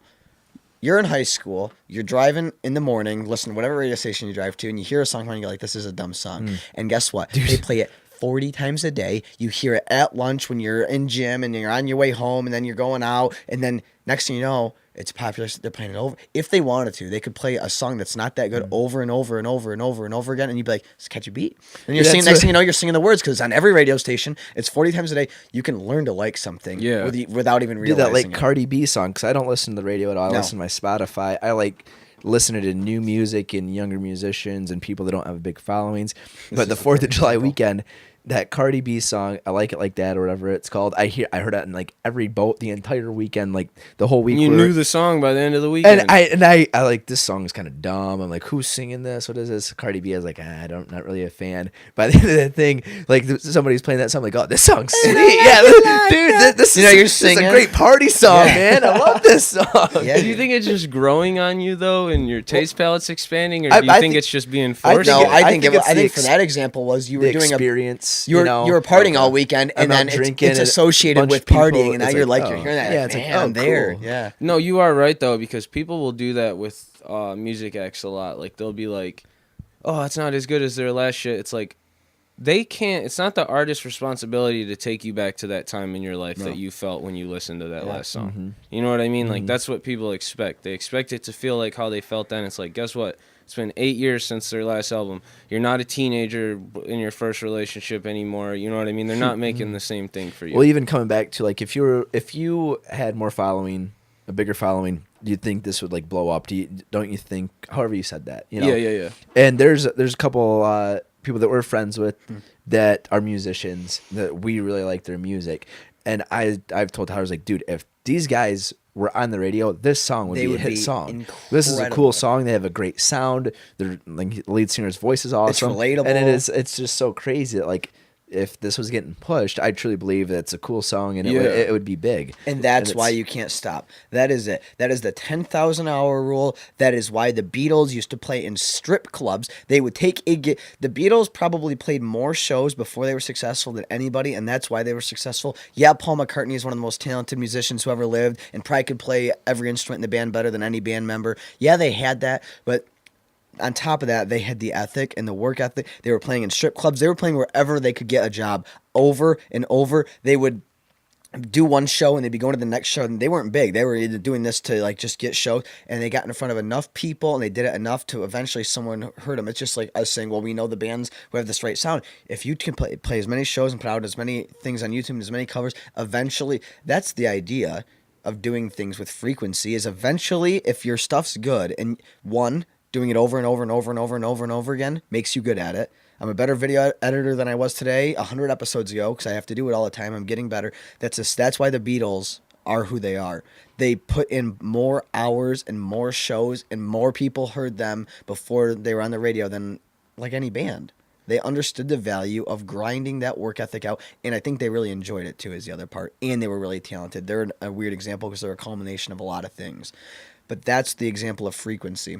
We know these bands who could be overly successful, and I believe a lot of them have the chops, and they will. But that's why you do things over and over and over again in hopes that, in belief that eventually, if you're good, you will succeed. That's capitalism, man. Like, that's why that's... Now, granted, there is always going to be corruption. There's always going to be someone less talented than you that gets the gig because they have more money potentially, or they know the different person, but that doesn't matter. Like, life is unfair. So do as much things that are in your control as possible. Take the blame when things go wrong, and just keep pushing. Like, that's how you're going to get it. That's what I believe. And I'm not successful. This is just we spend a lot of time, him and I, talking about stuff like this. This is just what we believe. It's about that execution. Well, how much do you consume content? Pretty regularly. I think you do? I think it's very healthy. Yeah. I think that that's... I mean, we consume the right kind of content that we want to consume. Like the podcasts we want to listen to, like listening to like the geniuses and the successful people, and reading the stuff that we think's gonna. I watch stuff that inspires me. I listen to stuff that makes me happy. I do. Yeah, I'm sure my opinions are a culmination of a lot of things I've heard, but I also believe a lot of it's original. I think it's just like, well, which is it, nature or nurture? Well, it's both. Come on, guys. You know what I mean? Like, I think consuming that inspires you. It pushes you further. That's how you're like, wow, that's really cool. And then you get an idea off it and you don't copy it. You make it your own. I consume as much stuff as I can. I'm always listening to a podcast while I'm working. I was driving back from Grand Rapids last Friday. I had to drive out there and back just to do a quick little shoot. That's 6 hours in the car. I could either listen to music, there's nothing wrong with doing that. I'm like, you know what? I'm going to start a Ben Franklin biography on audio because I can get it done mostly in the car. Do you ever just listen to quiet? Huh? Yeah. So I'm glad you asked that. In That's college, what I was wondering, my biggest thing. So obviously we spend a lot of time in the quiet. I'd say 50% of the time, because I lived a half hour from SVSU. That's where we went to school. We're from Clio. It's a half-hour drive. So I would say 50% of the time where I made that commute, I would do it in complete silence. And it was the strangest experience of my life. Have you ever tried that? I did. I mean, not in that specific scenario. But I'd always, because a half hour is a weird time limit. You know what I mean? It's not long enough to where you might doze off because your mind's in such a weird half-hour drive, not that far. And I would do that a ton. And the thoughts I would have were so bizarre. My mind would go to the strangest places. Isn't that weird? When you drive, I urge people to try this. I forgot I even did that. I haven't done that probably since college. See, because I go through waves. Why I asked how much you consume content is like I'll go through waves where, like, I don't consume anything, and then I'll go through them where I'm just like hoarding content. You're like a binge content. Yeah, and then I'm like, nope. Now I feel like it's almost like my body needs to export versus import. And, like, I'll be, like, try to be conscious, but it's actually really hard to, like, balance. Because I'm like, do I need to make something today? Or do I need to just sit and learn something? You know what I mean? It's, like, the hardest fucking thing to figure out. It is. See, I like noise, though. Like, I like noise, and I don't mind listening to something and not taking in 90% of it. And then I hear a buzzword or something that triggers in my mind, and I take something away from it. I think there's value in that. And it's all balance because... Yeah. I believe, like, what I really like doing is I get up in the morning, try and get up early, and do nothing for 2 hours. Like, damn, for that's an hour crazy. for an hour of it, I will just sit, have coffee. I'll go, like, walk around the block and just be. That's so nice. Just try and be present. And then some mornings I'll listen to a podcast or I'll read a book. But I truly think it's a balance because I've had really good ideas and thoughts come out of that, right? Like that, just the nothingness and just trying to be present and just be there.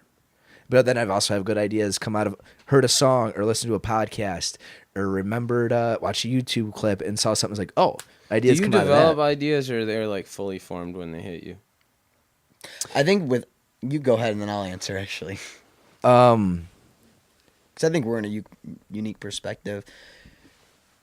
See, I think ideas, little seeds get planted in my mind. I perceive something, I think of something, I consume something, and it, like this idea comes, and then I can't get out of, like, just something that happened like a month ago. I had this idea, Yeah. and I woke up one Sunday and it was just on my mind. I was like, this is so weird. It just kept lingering and lingering, and I wanted to think about some business stuff that Sunday. I wanted to try to get business stuff done. I couldn't get out of my mind. I went for a walk, wrote some stuff down. I couldn't. I still couldn't get out of my mind. Kept thinking about it, and I started like, okay, I'm going to focus some time thinking about this idea.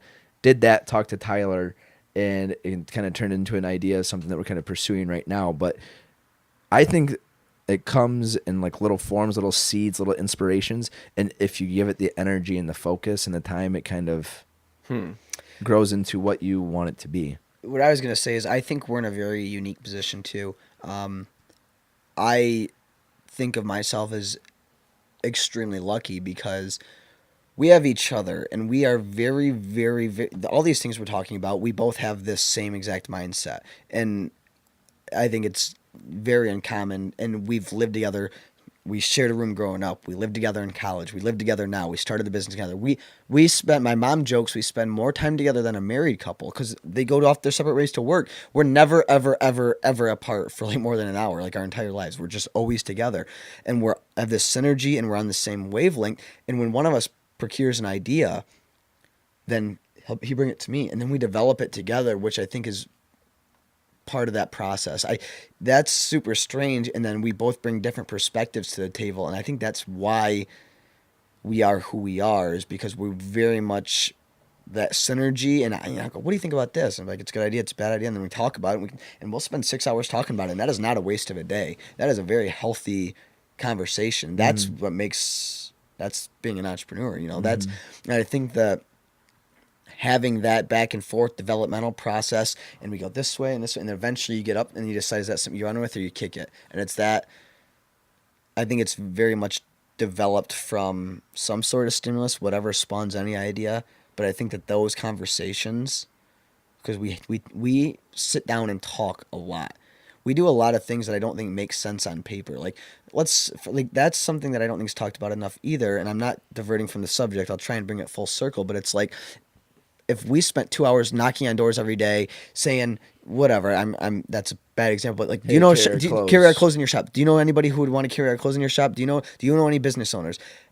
That's like, or cold calling, smile and dialing. That's a good business decision. Put hours in. Or if we spend 3 hours sitting down with a cup of coffee talking about these ideas we're having, that doesn't make a ton of sense on paper. That's not a good use of time or money. You know what I mean? But it has developed some of our biggest revenue models that we've ever created, just sitting down and talking for no reason, we don't put an end date on it. We just say, let's just talk until we're done. Can you guys like boost each other's morale too? Absolutely. See, that's nice, because like, dude, I swear I've been running on fumes for like 5 years. It's Really? like when you have someone where it's like, oh, they think like me, boom, connect. Like my connections that will take me further will be brief, and I'll still have to like with the cruise. The cruise is 100 or probably 95% me, 5%, no, probably 10% this lady, Kira. Okay. Other than that, it's like, okay, I had to do everything. Graphic design on the flyer, concept for the flyer, concept for the event video, fly the drone, shoot the event video, edit the event video, do the event, curate all the art. Like, so it's like you'll be like running on fumes, and it's like I can't imagine how you said like you have someone is like-minded. It's almost like it literally seems like you're just running, and when you're like lagging, they can just fucking throw you ahead. I think that I'm the luckiest person alive to have the relationship that we have. If he's in a bad mood, I can smell it. Like you just know, and I'm like, dude, what come on, what? And same thing with him. And he says this, and I say this. I'm like, I can't have fun or have a productive day if you're going to be sour. What's the problem? He tells me the problem. We talk about it, and then we're good. We move on. And, like, that's that. Mm-hmm. And I think that we're very lucky, and I think that's why we're at where we're at in life, and that's why we're going to be where we're going to be, is because we just feed off each other. Mm-hmm. And I'm incredibly blessed and lucky because I know a lot of people have siblings that they hate each other. They can't stand each other. Like, people ask us all the time, how do you live together? Like I couldn't see it any other way. I think I'd be depressed. You know what I mean? Well, I don't even think it's that it's a rare thing in siblings. It's just a rare thing to find like two people Yeah. that function well together over time. Yeah. It is interesting. And we definitely recognize that, we do Yeah. recognize that it is a very unique relationship that we have. And I think we're very open and we feed off each other's energies very well. And like when we're having these conversations about ideas or whatever, it's not like it's a very It's not egoless. forced. It's Yeah. there's no ego involved and there's no like judgment. It's like, oh, I think we should do this, and he's like, no, we shouldn't do this because of this. And it's not like, oh, he's knocking my idea because Exactly. he wants to be the one with the idea. Yeah, You know, no that's sense the of that. worst. There's no. It's very like, it's for the greater good, right? Yeah. It's like for the brand as the whole or whatever, the company. It's not doing it to get ahead of the other person and have that ego. And I think the other thing is we don't bottle shit up ever. The way we handle stuff is if there is a problem, we address it and we move on. People have this tendency in life to just bottle the stuff up, and then one day they just lose their mind. They're not talking to you anymore, and that's so unhealthy. Like we approach problems as they come, and you move on. It's the only way to do it, in my opinion. Just be honest. Just be honest and open. That was an interesting question you asked, though. And how did you word it? Do you think ideas are?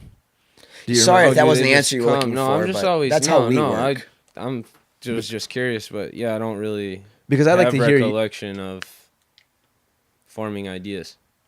It's so weird. It's What weird do how it you mean? works. Like it's just there, and it's like Really, like the half pipe it's on the just bow. there. Yeah, it's just there. Like obviously, the process of getting it to reality is a whole different story. That's not instant, but like even like I wish I could air out this video concept I have. Let's use the drone video as an example. I made this video where I brought my drone to life. I I saw animated that. his Yeah, face, yeah. blah blah, gave it a voice, whatever. Yeah. You just will have the idea. You know what I'm saying? It's so weird, and then it's like, or sometimes. So you're saying you have that idea instantaneously? Yeah, It's it's just like, like- all right, I'm gonna bring my. Is it like I want to bring an inanimate object to life, or I want to do something with my drone? I think it's like chasing a feeling, and then like, since I don't really spend like I should be listening to you and recollecting way more in my day, I do not have any points where I slow down. You know what I mean? And it's I've realized it's a flaw. It's not a benefit. It's actually a flaw long term. I think it's very helpful. I think that people, it's a short-term victory, a long-term hindrance. It really is. Like, well because your phrased. brain will Very start well to go phrased. over time, and it's like, so now I'm just used to sprinting. I can't slow down. But what happens with the idea or something like that? I don't ever recollect on what's going on. So with the drone, for instance, the smart way to be, how did you think of bringing that to life would be, well, I spent all my time with my drone and it was in a bunch of crazy situations and blah, blah. And that's what I said in the How I Did It video where I explained it. But I never once had that conscious thought till I was trying to figure out why I made it. Really? And then it was like, okay, or like how earlier I said that I don't really know what I think till I say it. Yeah. I feel like that all the time. Like there's been instances where, like my last girl, I'll be talking to her, she'll be like, hey, don't think this is awkward, but you told me that already. You know what I'm saying? And I'll be like, wait, I just thought I learned that. Right. Yeah. Like Yeah. literally, I Yeah. just fucking Yeah. learned that. You know what I'm saying? It's like I don't really remember. Like the ideas will just be there. And like lately, the reason I asked that is because I'm so interested in how like the actual, not the physical or whether it's physical or spiritual or whatever function of your brain causes that. I'm like super interested in how ideas form for people because, like even the rate at which an idea comes to your head. Like that's a thing. You're going to go transfer that SD card to a computer. Say it's 10 gigs. You're going to watch those gigs transfer. You're going to watch information transfer. So it's like, I've been paying attention. Like, is my information transfer quick enough in my brain? Is that why my idea just comes fully formed? Or is it blah, blah? Is it over time and I'm just forgetting? So I'm like wondering how other people come up with stuff. Because for me, it's like I always want to speed up that process. You know, like, it fucks me up. It took a year to get that cruise idea out. You know what I mean? Or any other idea. If I can think of it, I know exactly how it's supposed to feel at the end, and then it's this journey to get it to how it's supposed to feel. Does that make sense? Yeah. I think part of it is too. It's what are your thoughts throughout the day? Like, if you want to have ideas, like that idea he was talking about, like we were our heads were in a position to make that come to fruition. Like it's like I write stuff on my mirror, my bathroom mirror. It's a little trick that I would I heard people like put like, like tape an affirmation. I'm like, dude, my whiteboard marker just writes on my mirror. So I like to write different things on my mirror every day that just that I try and spark my mind to go to these different places. I think that like ideas are a collective of like your subconscious, and what's your subconscious? It's based off things that you're experiencing every day. So what environments are you putting yourself in? What do you want out of life? Like, are you thinking about constantly? Like, I think that's why these whole, like, the secret things and like these Tony Robbins things, it's like, if you say it enough, you'll believe it. And if it'll come to fruition. I think it's because if you said like, I'm unstoppable, I'm unstoppable, I'm unstoppable, I'm unstoppable, and you like, it's constantly going through your head, and then you think of it, it's going to trigger ideas that, well, how can I be better in this avenue? I think it's, what are you telling yourself? What story do you tell yourself is where ideas come from? You know what I mean? You're always you're like, oh, you were affiliated with that event with that one half pipe. So then you're like, oh, that was cool. That had a really good turnout. And then I think because of that, you had half pipes in your head, and like you had that event with the cruise, and it married into something like that. I think it's, what story do you tell yourself yields certain ideas. If you're looking for opportunity, you will find it. I think it's that. You think it's kind of like if you were hanging out with someone who's a comedian, they're quick. Yes. You know what I'm saying? And if you're in that environment, you're like yes, conditioned exactly. to be quicker. It's what you surround yourself with. It's your environment, and it's what story you tell yourself, and what your thought process are. Yeah. It's a culmination of everything that you do in life. And I think how many people have said culmination of your life. Yeah. How many people have told you, I don't care what it was related to. Oh, I thought of that idea. It was a product or a service. Like all the Uber. time. Yeah. I thought of that before that was a thing. And okay, yeah. Did you do it? Yep. No, I mean, like, how many people thought of like Uber Eats? Like, like I in college as a business degree, I cannot tell you how many people, when you had to make your own business presentation, the idea was like a food delivery system, like to make McDonald's deliver and Taco Bell deliver. Yeah. I probably heard it 100 times in my 4 years. You hear of it college. every Saturday at a party of drunk people wanting Taco Exactly. Bell when you were in high school. Yeah. And now, how many people have said, now that Uber Eats is a very efficient, if I wanted McDonald's right now, I'd get on my phone and be here in 10 minutes. It works, and it's cheap, it's efficient. How many people now say, I had that idea? Yeah, that's people just wanting to feel like they're smart, honestly. Well, yeah, and I believe people did have that. But if you don't act on it and take action, like, your ideas and your results are manifestations of your thoughts. Like, you know what I mean? A lot of people have ideas every day, but if you don't act on it, what's the point? That's kind of the counterproductive to that. I know this isn't related to how ideas are formed, but if you want results, you have to take action. Action is it's the thing we preach the most.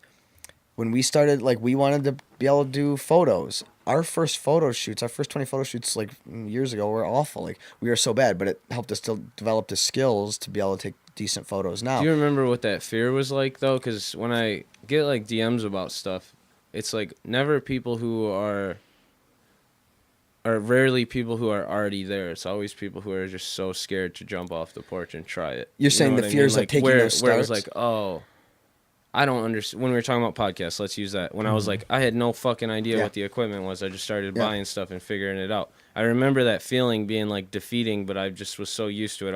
I'm like, I'll figure it out. But do you remember what it was like before you were like, oh, I could figure this out? Yeah, I think it was very simple for me. Like, to say I wasn't afraid of the public opinion isn't true. Like, you're always afraid of what people think.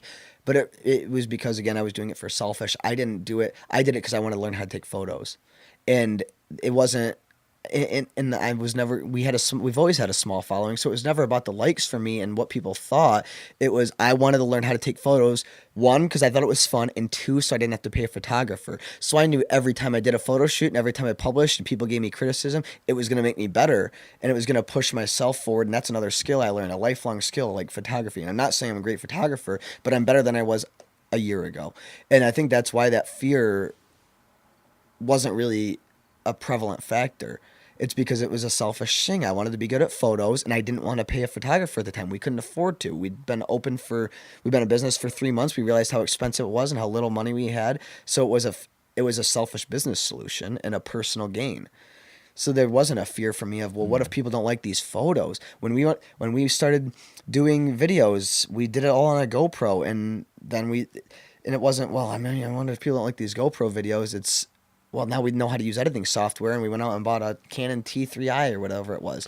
And then it just, everything we do is because we we want to be better at different things. I think it's fun to learn new trades, and in turn, it benefits our brand and our business. I think the fear was too, well, we would be upset if we didn't do this. That's rather an than excellent point. It's like, Yes. oh, dude, it'd be so Yes. cool to have a video out on our channel Yes. of us doing this wakeboard event this weekend. Yes. Rather than, we would rather put out a mediocre video than 100%. regret not having put out a video at all because we were worried about it being perfect. Any day of or the whatever. week. You know? It was almost FOMO, like fear of missing out. Like there's an excellent. That is the counterpoint to what I'm making. Yes.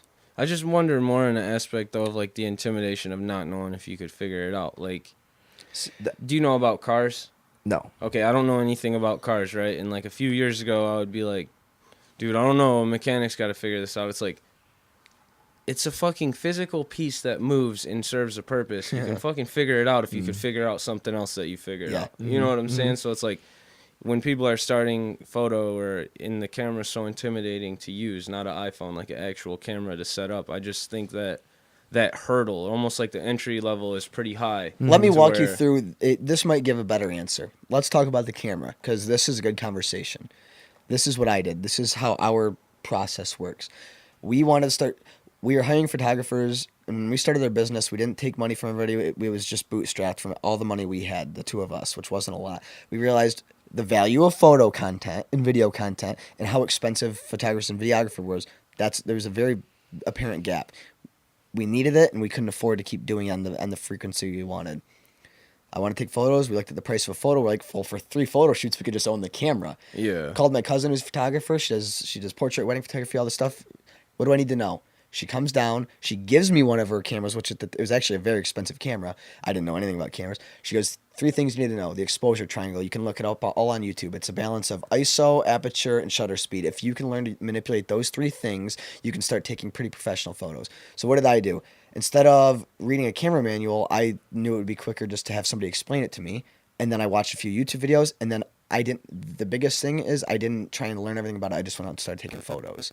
Yeah. And we started screen printing.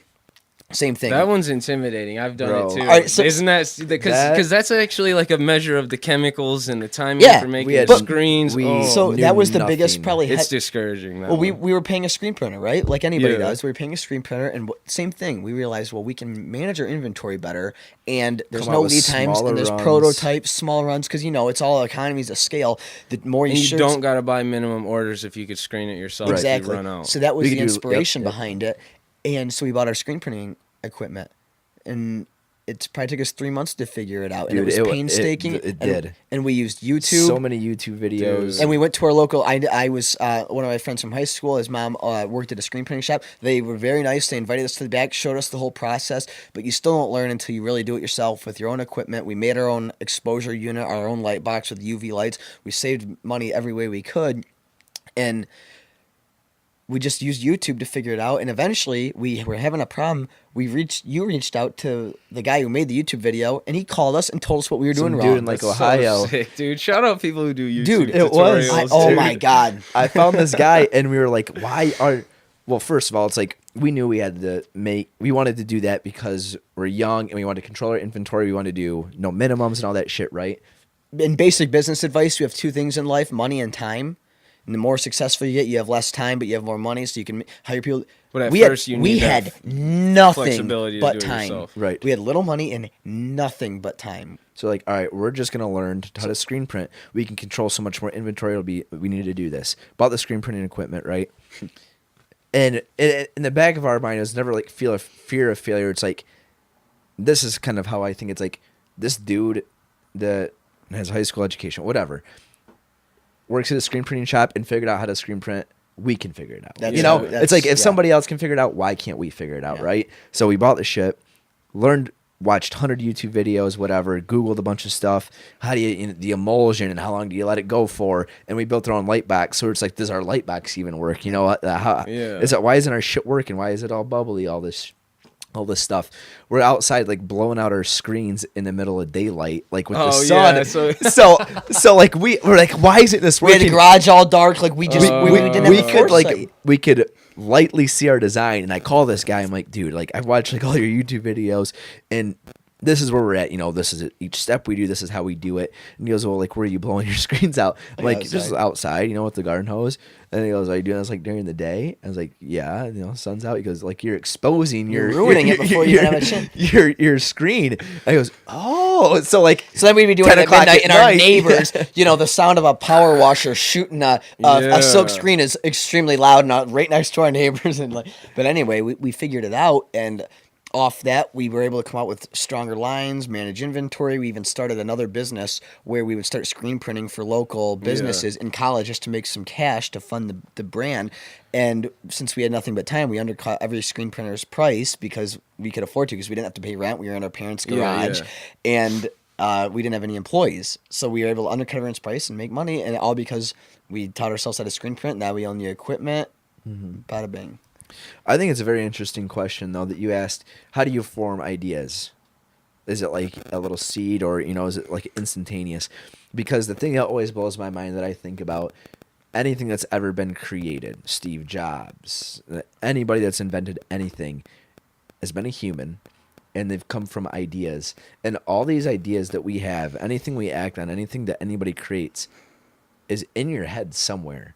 It just takes the right key to unlock it. It is so it's bizarre. It's got to be a stimulus thing. Like, it's got to be. So that's why you have to do me. as much stuff as possible. That's why you have to go out and just be as that. Because if that's any the way idea it works, that's ever been created, the iPhone, the nuclear bomb, electricity, whatever it is that's been created, building a rocket ship to go to outer space, has been in a human's brain, and for whatever reason, a certain key unlocks it. And it's like that for ideas, and it's like that for like perspective on life. It's like everybody could have a certain perspective on life, but it takes a certain life experience or whatever it may be. That's what I don't to value open that enough. door. See, that's why I think you have to weird. do as much stuff as possible. In turn, why the daily videos are so good for us is it forces us to do stuff, and maybe, dude, that's what happens. You do something, and then the idea sparks, right? Something happens, and then you get the idea. Like, Do you get ideas? This may be too personal. no, go ahead. I get way better ideas. Like, I'll ask Felicia, ask anybody. They'll be like, Jordan pretty much lingers in a dark place mentally. It's like, I just get ideas there. You know what I'm saying? Like, I don't really stay in a place where I'm like I haven't celebrated that cruise one time. Right. Really? Have not sat there, thought about, wow, this was great, blah, blah. It's next thing, still working on some stuff for the cruise. Next thing. And I'll just like sit in a dark space. Like, don't recollect, don't let the good feeling come. And then they just come. It's almost like The ideas come. yeah, like it's almost like when people get a bunch of money and they kind of fall off a little bit. Yeah. Because like if I don't know, I don't really know if I know how to create from comfort. But you can't try and have an idea, right? I think you can.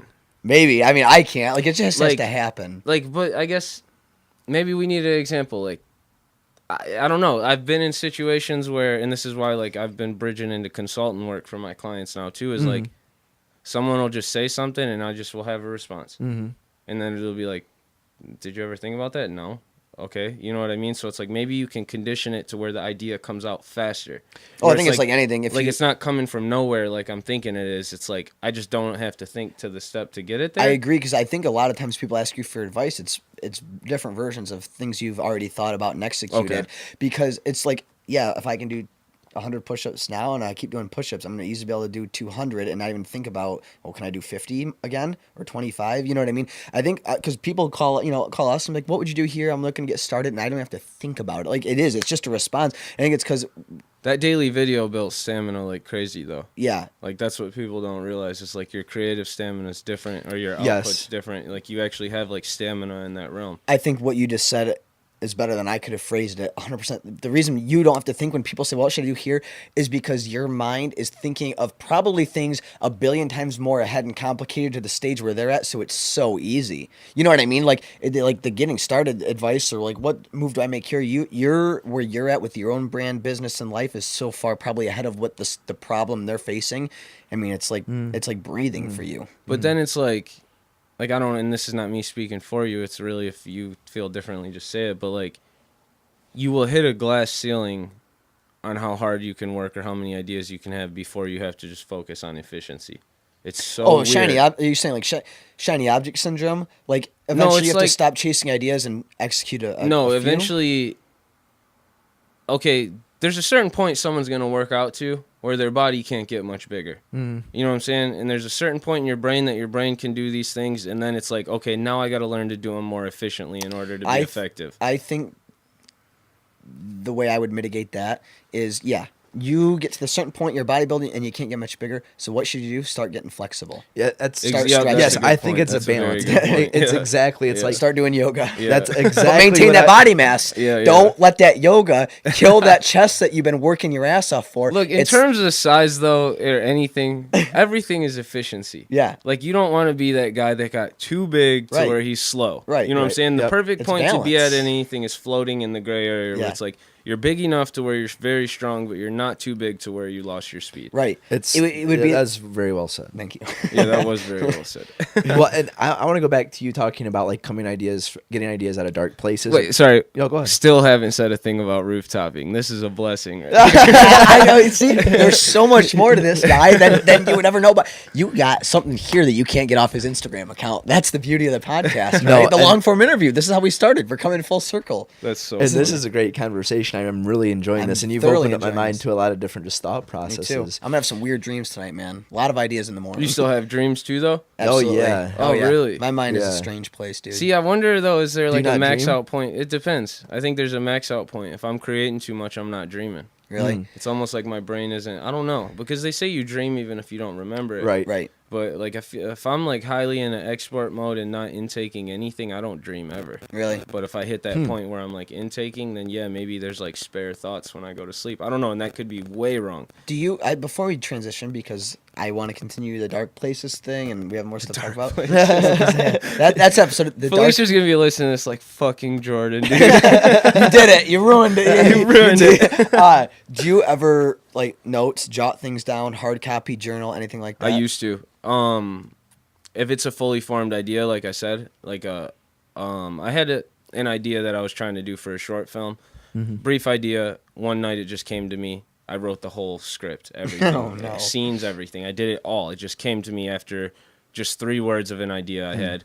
But other than that, if it's not fully formed, I let it go. Like with my documentary film I'm making, there's so many times I'll see a location and I'll be like, or think of a concept, and I'm like, if it's correct, it'll come back. Yeah. And people are like, well, that's inefficient. You probably lost a lot of good ideas. And it's like, you know what? You're right, I have. But it really only hammers in the ideas that come consistently, and that's probably all you need for something timeless anyways. Sure. So it's like, if it's so crucial that it matters so much that I type it, then yeah, I'll put a note. But other than that, it's like, let it go. Yeah. Like same with how I said it took a year to do that cruise idea with just a regular cruise. It's like, let it go. You know what I'm saying? Like, let it come back. If you believe you have good ideas, let them come as they come, and like things that matter will hopefully stick. You know, but that's a reckless way to be. I'm not. I mean, I don't know. If you look at my everything, it's reflected in that. Like, I'm not like even my creations, I'm not a refined human. Like, I don't refine things. I get things to where they feel exactly how I was trying to make them feel, and then they're out. My shots aren't going to be perfectly lined up. When a photographer, I'll be with so many talented photographers, they'll be talking about lining up their horizons and shit. And I'm just like, no, I'll just make it feel how it feels. Right. You know what I mean? There's been times where people will send me, like talented people have sent me footage, and they'll be like, use this for something, and I'll just rework it and give it new life. Because it's like, I don't really refine anything like that. Yeah. You know, I just let it go and like let it be what it is. Because sometimes the iPhone video, even though I'm not shooting iPhone videos, might be more effective than the cinematic stabilized video. Yes. Like for the longest, I was like, fuck, dude, I'm shooting with this. It's a beautiful 4K cinema gradable, color gradable camera. But I was like, but it's not a red. You know what I'm saying? And I'm chasing that, and I'm like, wait a minute. My whole thing is running around like a renegade. Why the fuck would all my footage be stabilized? You know what I mean? Like everything is so like, just make it efficient, make it work. You know, it's not, everyone I think is afraid based on their ability or inability to refine something and make it look as good as everything else. Like you said, the most talented musician's not going to blow up. The person who made what works the most does. Yes. You know, it's just like a weird balance. And that's all it is. Like in my eyes, it is so much about a balance. And I've said that a lot this podcast, but and it's creative, and creative is super subjective too. So you could work your ass off to make it perfect in your eyes, but somebody else could go, "That's dumb." I don't think that's cool. Oh, yeah, you this- know, dude. and that's the thing. It is so subjective. A photo. And that's why you have to do it for yourself. Right. That full circle. That is why it has to be selfish, because if no one else likes it and you do, then that's a satisfying. photo or a video I can make. I'm like, dude, this video is so sick. Showed it to Tyler. He's like, oh, it's all right. But like, it's all subjective, you know. Whose opinion's really right? No, and you know. you want to hear Scratch your own something itch. that's Yeah. discouraging to most people, but didn't really bother me. When I made that video where I brought my drone to life, I knew it was gold for the drone company. Like that, if they wanted to buy that concept off me, here it is. Like, because it gets kids into drones. I have clients who their kids like worship my drone because they think it's real. Yeah. Like they're little kids. They like cry when they see the video type shit. Right. That's funny. So it's like, when I made that video, I was like, oh, this is such a hit. I got to get it to the drone company. Got it to 3 people at the company. 1 didn't respond. 1 hated on it. Like, hated, saying it was weird, which is why I brought that up. And then the other one was like, this is incredible and blah, blah, blah. So you do got to be selfish, because you're going to have one person who's too busy, one person who just doesn't understand That's a creative perfect at all, metaphor. Yeah. and then somebody who gets it and they're like, oh my God, this is genius. I shared it with the whole staff. Yeah. You know what I mean? Yeah. And like nothing ended up coming of it, but it's like you can't really take anyone's thing in, because it's like, you know what you need. And if you do make something whack and corny, then you're not where you thought you were anyways. No. You know, like people, how you just said like, oh, show someone, and I've done that before too. But what I noticed is, and I think I talked about this on my podcast before, when somebody does something that's very hard, like to shoot an actual quality photo on a real camera and then color correct it at all is pretty fucking hard if you've never done it. So people will do that, and they'll know how hard it was the whole time they did it, so they're looking at it differently than the viewer. Yeah. And the viewer's looking at it going, it's a photograph. They're looking at it like, but no, you see these shadows and these highlights and what I did here, and it's like, but no one else is seeing that. Well, and the complete opposite aspect of that is this too. It's me and Tyler go out Saturday night, and we went to like Second Best, the new bar in like downtown Detroit, like the Detroit Shipping Company, right? Oh, and, yeah. and we made a video of it, and I made a 60 seconds, and the music to it, it looks super epic, and it's a cool video, it's a cool edit. But Tyler goes, somebody watching this video would think we would have the most epic night ever. Because it just comes off as, whoa, these guys partied hard. It was just me and It was Tyler. just such a casual It was night me and out. Tyler going out, having a couple beers here, having a couple beers there, and it looked like nothing special. To us, it was just a fun night, right? Yeah, yeah. But if it could be perceived, like when you know all the magic and everything that went into it and the true story behind it. On the I other mean, end, it's just so funny how things can be perceived certain ways. Be like, holy shit, that looks like a crazy night, but in reality, it was just. Well, that brings me to another point. Like, perception is not reality. I don't know who we were talking about this with, but it's like these people on Instagram who take a picture with a bottle of Goose in the club, and they say bottle service, and somebody else followed them saw them there, and they just like asked the bartender to see the bottle, and they took a picture of it. It's a facade. Do not get too caught up in what other people are doing, because 90% of and I'm not conveying that we're relaying the wrong message. If you know us, and that's why the vlog is also there, because you get to see the real transparency behind the night. It wasn't smoke and mirrors by any means, but don't get too consumed with what other people are doing. People very real, this is a very real thing, will rent a Ferrari from a dealership or take it for a test drive and make a video like they own it. That little Tay thing, did you see what really happened with that? That wasn't real. What? And look, her mom was a real estate, I believe. Her Oh, mom was she a was real shooting estate stuff agent. in, like, She was I did see so, and so don't be too, that's why you have to And that's be why you can't okay care with about where the you're at. And that's why followers either. views and followers, because she's worthless now.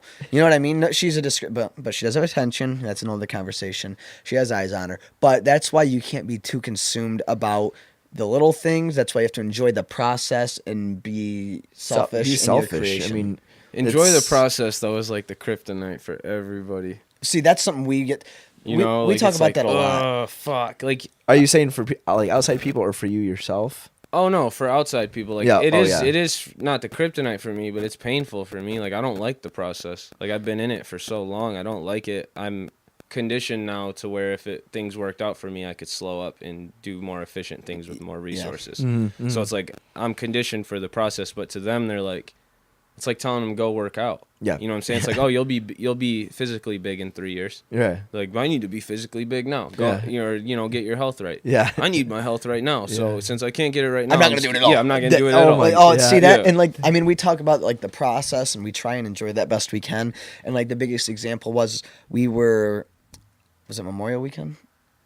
Yeah. Yeah, we were like out, and we traveled all around the state. We have our van that we can live out of. It's got a bed and everything in it. We took it a few different places, and we were up in Clare County area, and we're just like out of nowhere. We're like, next few days can it open? Kenny goes, you want to go to Ludington? Just camp, state park, just take a few days off, and just not really days off, but take some time. Sure. So we did. We drove out there, and we had a very enlightening experience. We met this strange lady that turned out to be one of the weirdest metaphors for the book The Alchemist that we ever could have encountered, and taught us to slow down. And it was the weirdest, like, Vision Quest style, like, serendipitous You guys read a happenstance. lot, huh? Yeah, we try to. Like, ever fictional or always? Oh, Only one. I've only read 2 fictional books in my life, but one of them is our favorite book of all time. The see, I Alchemist. like fictional books. Yeah, so it's do a, it's a I. balance. Yeah. The Alchemist. Have you read that? No, but you would laugh when I tell you books I've read. But I've read a ton in my life. But I was curious because I think that I'll explain later. But the strength of like reading is like a different thing. So it molds people like us who can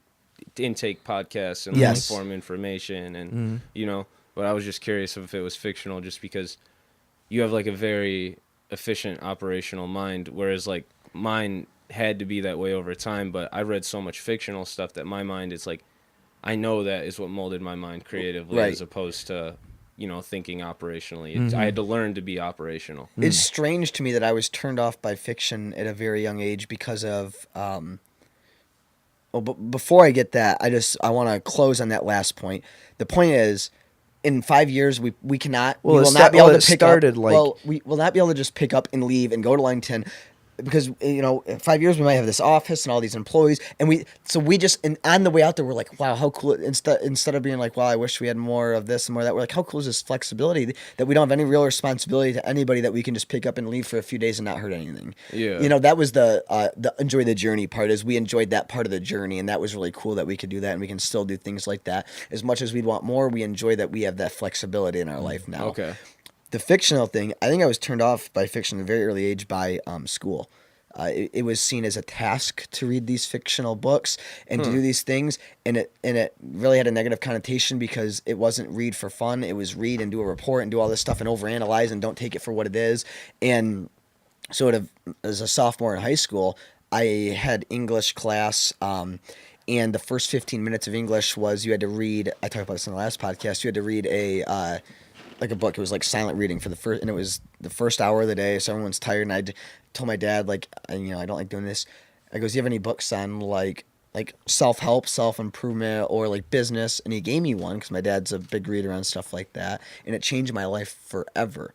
And it was something I could relate to because for me, fiction was always seen as read Romeo and Juliet, overanalyze every line, and it was meticulous, and it was really a bad process for me, and it took all the fun out of it.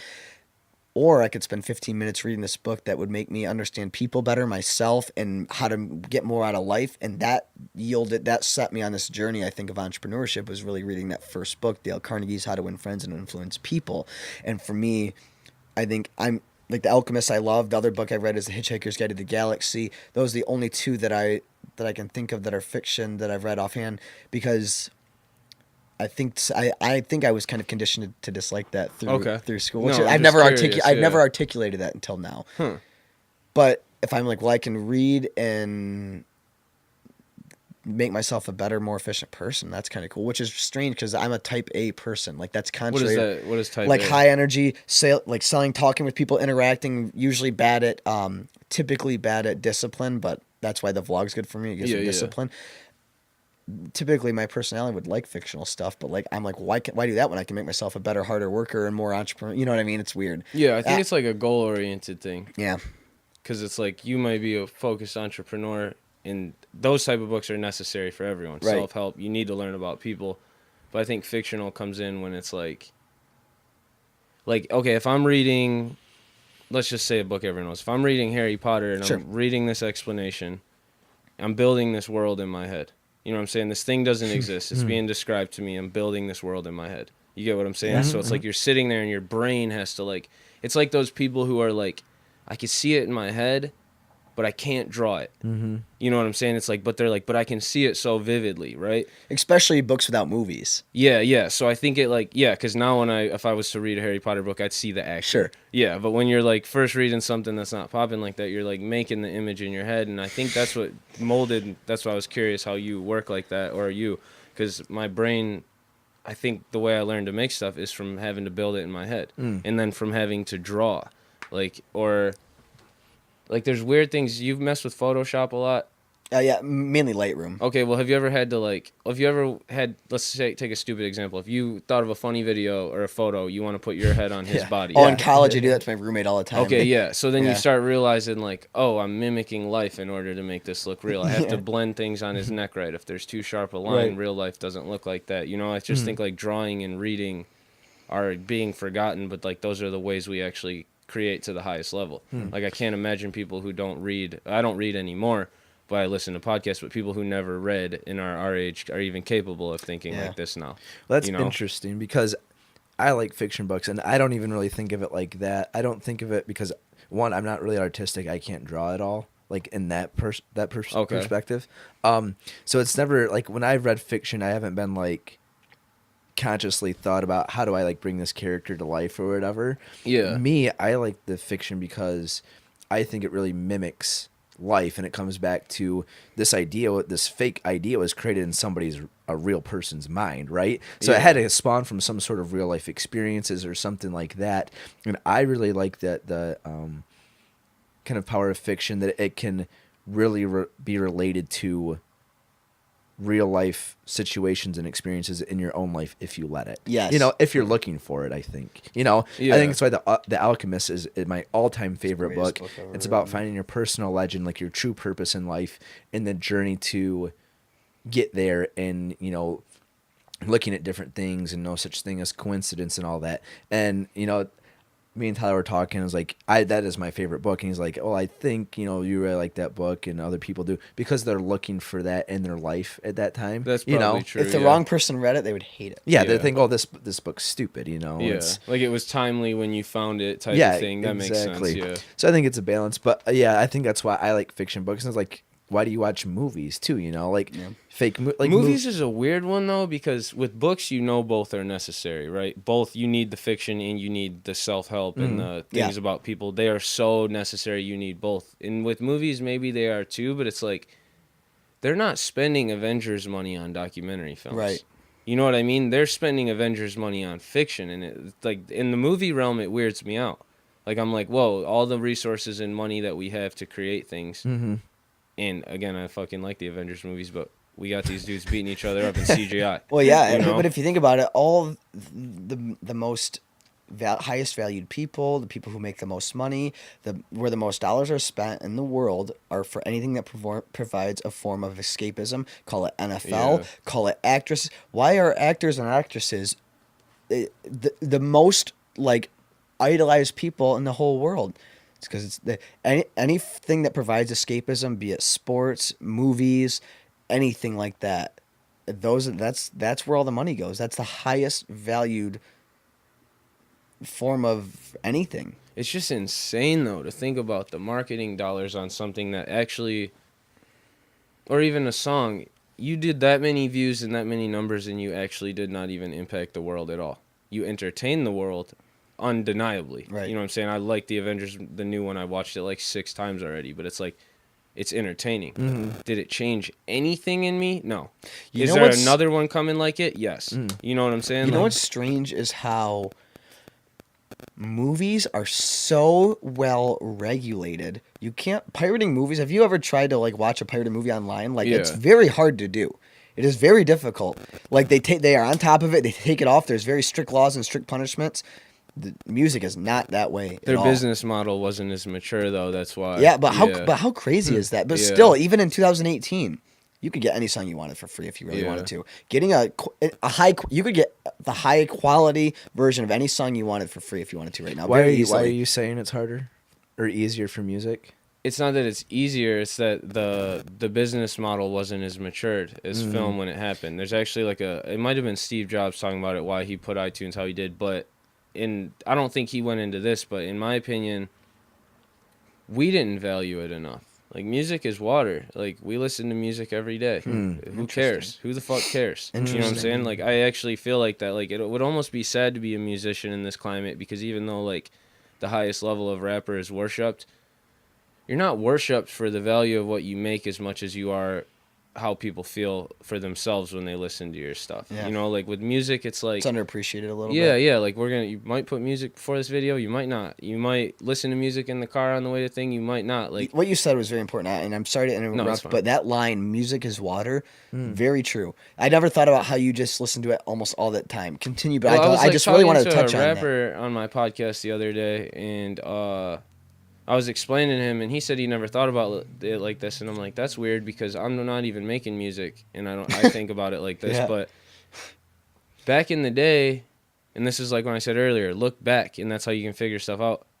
You only heard music if someone around you could play an instrument. Yeah. Think about that at a Yeah. point, or if someone could sing, or if someone even had a fucking piano at a point. Mm-hmm. You know what I'm saying? Think about what a blessing even a shitty piano player was back then. Now everyone is hyper talented. There's so much of the music. Doesn't even strike us as rare when we hear it. Mm-hmm. They know it so well that they use it to manipulate advertising. You know what I mean? Yeah. So it's like music just got run through like water.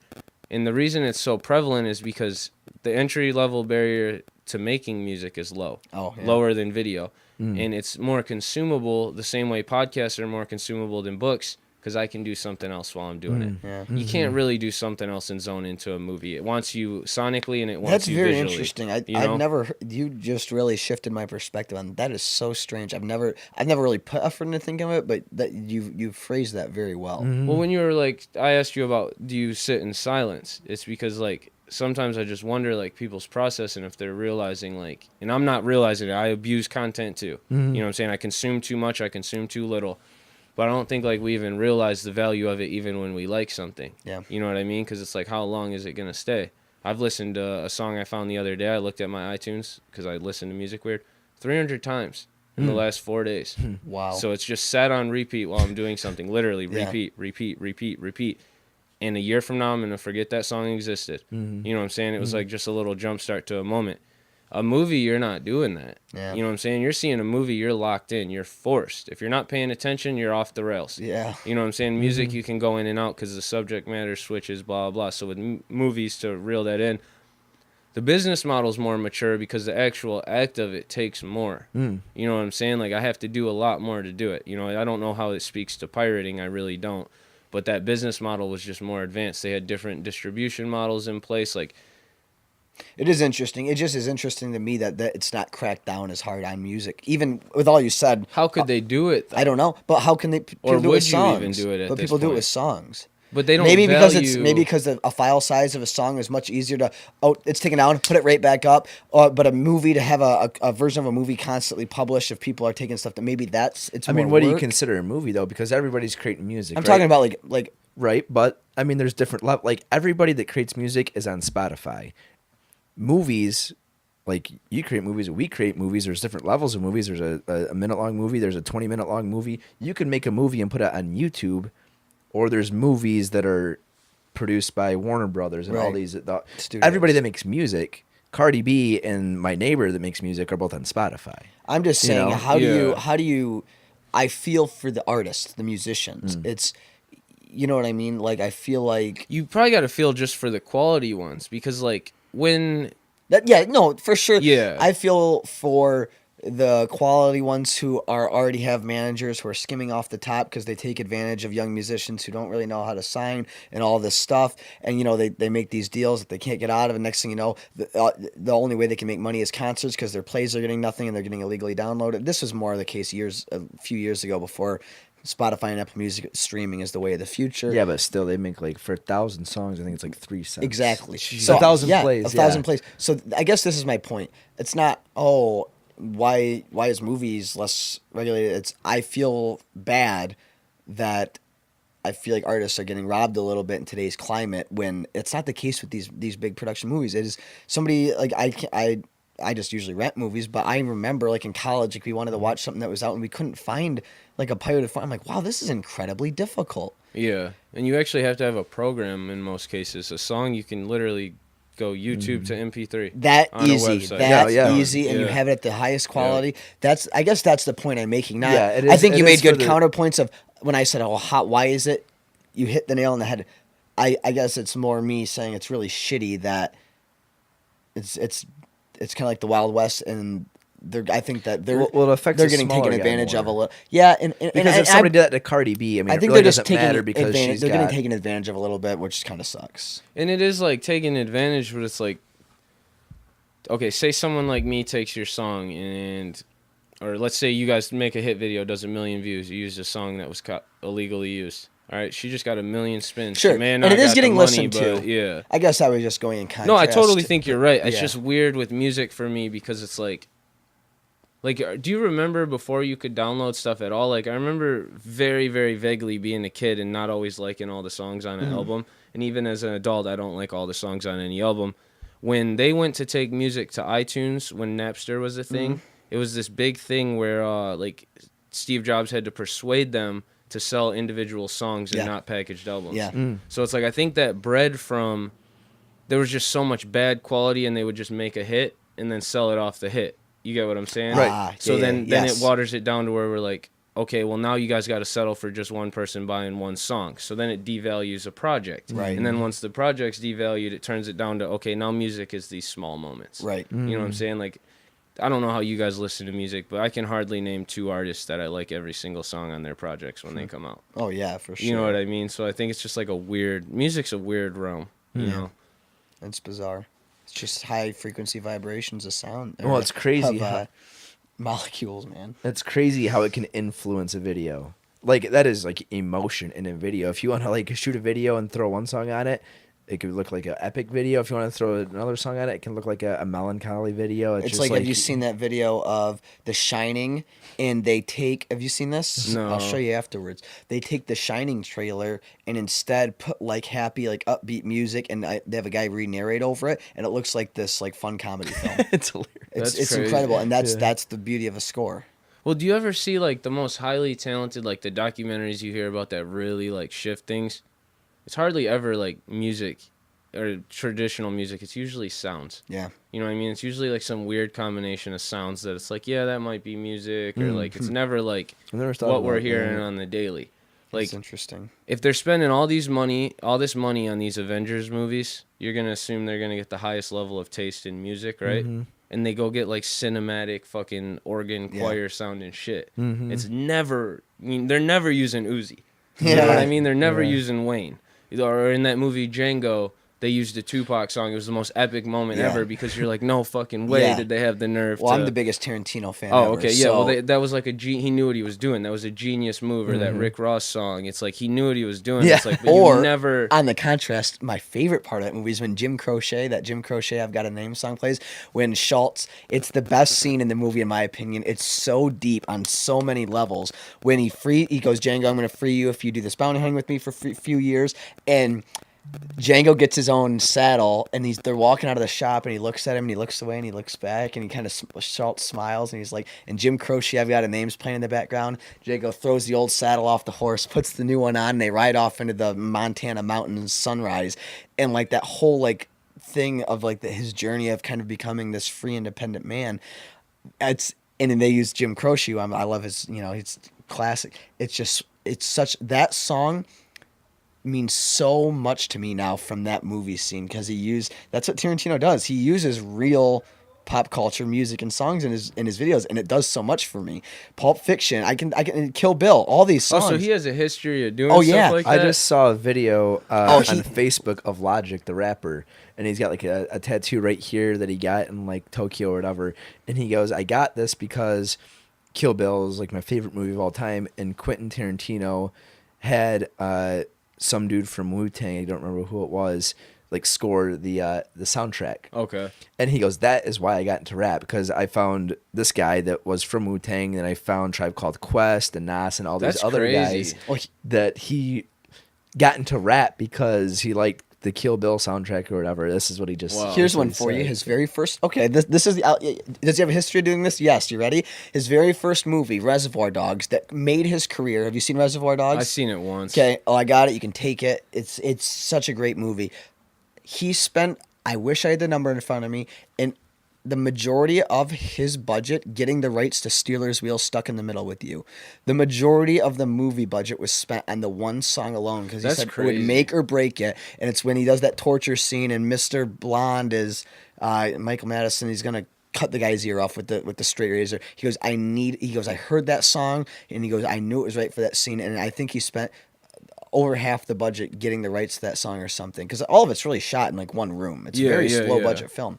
Yeah, he does that, man. He does it in. Look at Pulp Fiction. He uses Dick Dale and the Deltones, Miserlou, on the opening scene. Django's packed full of them. See, for being someone who makes films, I have not seen many of what people would consider to be like Quentin Tarantino level, is my favorite. I've seen him more times than I can. My favorite movie of all time is Kill Bill. I wanted to ask you, going back, because you said you made vlogs before you ever saw one. Yeah, That's bizarre. How did you even know what a vlog was then? Like kid. Why did you do it? There's this professional BMX rider that grew up around me. His name's Mikey Tyra, and he was at the cruise event. He's actually he's got like 20K on YouTube, 100K on Instagram. Oh, like he's a professional BMX rider. But he was living. Do you know who Adam 22 is from No Jumper? Yeah. Yeah. Okay. Well, he was living with him out in Cali, blah blah, and he was living that life, making his own vlogs. So he comes back here, and I'm shooting for my film. I need BMX footage. He's one of the best BMX riders in the world. He's my close friend. Makes sense. Let's go film. Mm-hmm. So we would be out filming. And he would be like, can you get me that clip? And I'm like, sure, I'll just still use it for my film, whatever. Get it to him, and he would start, like, putting stuff together. And I'd be like, I don't really like how you put that together. Send me over what you have. Let me refine it. Mm-hmm. And so I would see how he was doing his vlogs, and I would just switch it. And I edited a few for him like that. And he'd be telling me, like, you got to make vlogs with how you edit. You have to make vlogs, blah, blah. And I'm like, no, fuck that. I need to make quality content like I am. Yeah. Just being that stupid, not realizing what YouTube meant, what it actually meant. Mm-hmm. And so I eventually understood the algorithm probably from watching, like, someone talk about him. Maybe Adam 22. I don't know. Watching someone talk about vlogs, and I had made those 2 or 3 for Mikey. And then it was like, all right, I'm just going to start making stuff. Mm. So I started making stuff, and then I get to the end, and I didn't even, like I said, I didn't realize the purpose of them. I didn't realize they're easy consumable content. I thought it was make the most cool shit you can each week. Mm-hmm. It's not actually that. It's even now, if you look at how I approach them now, it's like, grand opening at the train station. I'm going because I know people are going to search this for 6 months down the road. Mm-hmm. You went to Detroit Shipping Company, cool location. People might be on YouTube wondering what it is. Mm-hmm. So now it is like I approach it like a strategy as opposed to like let me just make epic shit how I thought it was after seeing like, it's tied to instances. If you don't have a big following yet, you got to tie it to instances that are going to draw a crowd. It's weird. Mm-hmm. And then, like, even the pace of vlogs, I'm not entirely sure how you guys do yours to an extreme, but it's like, if I wanted to sit there and talk like this and do this and move fast and quick cuts, that's what the vlogs are. That's what the ones that work do. The ones that don't work don't do that. Mine, I'm never going to sit there and, like, boom, boom, boom, boom, boom. Like, have you seen a Logan or Jake Paul vlog? I've only watched 1 or 2 of them just to see right, well, what they're about. It's literally so obnoxious to us, but it's so brainwashing genius that it's insane because you can't. It's like wrestling. It's like fake wrestling. You can't look away. And I don't know what keeps you drawn into WWE or whatever, or soap operas. People watch soap operas. I know they're stupid, but blah, blah. But with the vlogs, it's like it's so fucking stupid, but the cuts are so fast that when you want to go to turn it off, things are moving so fast, you're like, well, what's about to happen? He's talking so quick. He's excited. Maybe I'm excited. The cuts are quick, so your heart's going. Like, it's like this thing where it's like once you're locked in, you can't turn away, and you're sitting there going, this is stupid as fuck. But I'm going to keep watching. Right. You know what I'm saying? Yeah. But his house is on fire. You know what I'm saying? Yeah. And he's still doing this. Like, you know, it's like, it's just such an entertainment, stupidity-based thing that my brain doesn't have to operate to watch. Yeah. That's why kids like it. Yeah. That's why if you watch a cartoon, go watch the cartoons you like when you're a kid. I was obsessed with Dragon Ball Z when I was a kid. Still respect it. Love what Akira Toriyama did for his culture. But the voices and the cuts in the original are so fucking bad that I'm like, oh, it's a kid's attention span that it works for. So it's low attention span content. There's no grown-ass person looking for vlogs. Like, you know, so I'm making vlogs for, you know, the age bracket I'm in. It's like, that doesn't make sense. That market's not there yet. You know what I'm saying? Like, they're looking for webisodes, or they're looking for a podcast, or that's why I started a podcast. Because it was like, oh, my brain doesn't function in a realm that, like, vlogs are beneficial. Right. You know, it was just like, I don't know, a long story of how I approached that. Yeah. Interesting. Yeah. I think you talked about, too, you were saying, like, how your creativity comes from, like, a dark place, and you're like, you haven't really celebrated the Cruise for the Culture event, And you asked us, I think, how do your ideas spawn? I think it's interesting. I mean, I don't think there's one right answer. I don't know why I wanted to go back to that, but it was just on my mind. I don't think there's one right answer for how ideas spawn. I think that how we talked about, they come from different experiences, and obviously different personalities form ideas in different environments, right? Like you enjoy kind of like being in a dark place, or I don't know if you enjoy it, but that's where you get a lot of your ideas from. Yeah, but it's Your like actually like a inspiration? formula thing. It's like what incentive do you have to do something better if you're enjoying where you're at? Right. But the problem is it's not long-term sustainable. So if someone's listening to this, do not take that as advice. Right. Like I'm seeing myself at wit's end in the public eye. Like literally like because I can articulate myself so well, people don't understand. Mm-hmm. They're like, "Oh, you must be fine." It's like, no, I'm telling you, like, when you sit in a dark place over time, that's where these ideas come from because you feel like you have nothing else. When you're fighting for your life, I actually talked about this on a podcast too. A little animal will fuck a human up even though it has no physical way that they should be able to because it thinks it's fighting for its life. Mm-hmm. You're just like, get the fuck out of here is what I was explaining. It's like, so that thing is going to fuck you up based on the fact that it's fighting for its life, whereas you're just like, get the fuck away from it. Mm-hmm. When you're in a dark spot, it's like you feel like you're fighting for your life. And it's like, if I don't get something next, like, or even when you talk about enjoying shit, like, and this is a personal flaw in me. I'm not, again, to any listeners, I'm not saying be like this. Like, what do you have to enjoy, or what time do I have to enjoy when I'm still not where I want to be? Yeah. And it's like, but it's not sustainable to be like that because you have to stop to enjoy because you're going to run out of momentum before you get where you want to be either way. You'll be depressed. Yeah, exactly. And I agree with that. And I think it comes down to this yin and yang of life that we talked about. And it's like what is happiness and what is success? I think those words mean the same exact thing. And it's to me, it's like being perfectly happy with where you're at right now. It's like, dude, I'm enjoying this. I'm present. On the same token, the other 50% of me is complete hunger, progression. It's constantly progressing. It's being perfectly at peace with where you're at, but perfectly balanced to want to continually progress and get better. And that's sustainable. This isn't good enough. You can do that over right? time, and it's going to work. Like exactly. I fully have conversations where, because I've been like this my whole life, I'm like this is going to hit a point where it doesn't work. You know what I'm saying? Like I'm very aware. And how you are is how you sustain over time. You don't burn out on things you like. Like with me in skateboarding, like I was traveling, sponsored skateboarder, getting sent boxes from DC, doing my thing, like, but I was so focused in it that I burn out on it, and I didn't want to do it anymore. And to this day, it's like it takes a lot for me to go skate because it's like I just, I never stopped and was like, wow, this balance is nice. Or what you said earlier, you were hyped just to go drive to Ludington. I would be in Tampa at the biggest AM contest in the world, like fuck, dude, I don't have another new sponsor paying for my way or blah, blah. And it's like, you can't be like that because it's like looking back, the moment is always cooler than it was when you were there, So it's like if you're enjoying it in the moment, imagine how nice the memory is going to feel. And not to go on a side rant, but the way I am is not beneficial.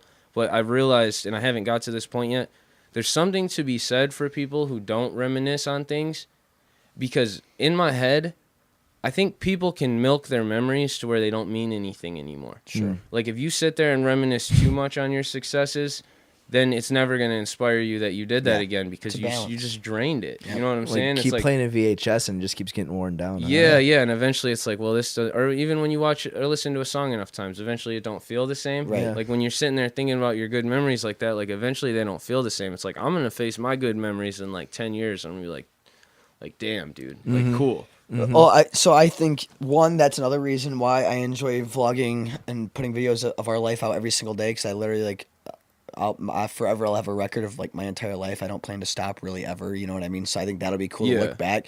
But two, I think life comes down to two things. I've tried to articulate it, and I think it really does come down to two things at the end of the day for me. Experiences. So things you've done, stories you can tell, things you can look back on. At the end of the day, when you're 100 years old, 90, whatever, experiences, did you do the things you wanted to do? Because like when the moment's gone, it's gone. But it's about the experience. That and legacy. That's what it is for me, like leaving something behind. Like I want... Is that possible, though? I truly believe it is. Like, and this is going to fuck you up because I used to be so success-focused and like Like now I just operate because I don't know how to operate otherwise. Mm-hmm. Like I used to be like, I got to get to this point. I got to be this. And it's a good way to be. But then I got to a point where I'm like, okay, they worshipped Elvis like he was fucking Drake. Now you say Elvis, it's fallen on deaf ears. 20 years down the road, you say Beatles, it's fallen on deaf ears. Like you're watching their legacy wean out. The new generation of rap hates Tupac. Yeah. And it's fine. It's just fine. Like, you know what I'm saying? But it's like the greatest in their lanes over time, it's just weaned out and they're just gone. Like eventually the deficit of time, they may not listen to music in 100 years. Right. Well, there may not be such thing as films. You know what I'm saying? Like what we leave behind. But there's people. Yeah, that's true, but the people die out too. Well, they do, but and not that I'm comparing myself or will ever be like these people, but people are people, and legacy is always a real thing. George Washington is still George Washington. Da Vinci is still Da Vinci. You can go back as far as you want. Attila the Hun, master, whatever. Regardless of what these people the are, story will wane. It'll wane. I think it'll wane, but there'll be. Elvis was like to Drake, like what Drake is to people now. But then in 50 years, Drake will not be as big as the next rapper, but Drake will still be very special to a select group of people. But they will die. But sure, but his there's music, still, like, but the Elvis music will live shrines. on. But that's what I'm saying. We don't know what's gonna stay. Well, you Books, don't. There's an author that I don't know his name, but he's supposed to be one of the most genius. You guys probably have read his books, but he's supposed to be one of the most genius, like in terms of human psychology. That Jordan Peterson dude always references him. But he's supposed to be like a super genius in like the way he broke down how humans work. No one cares.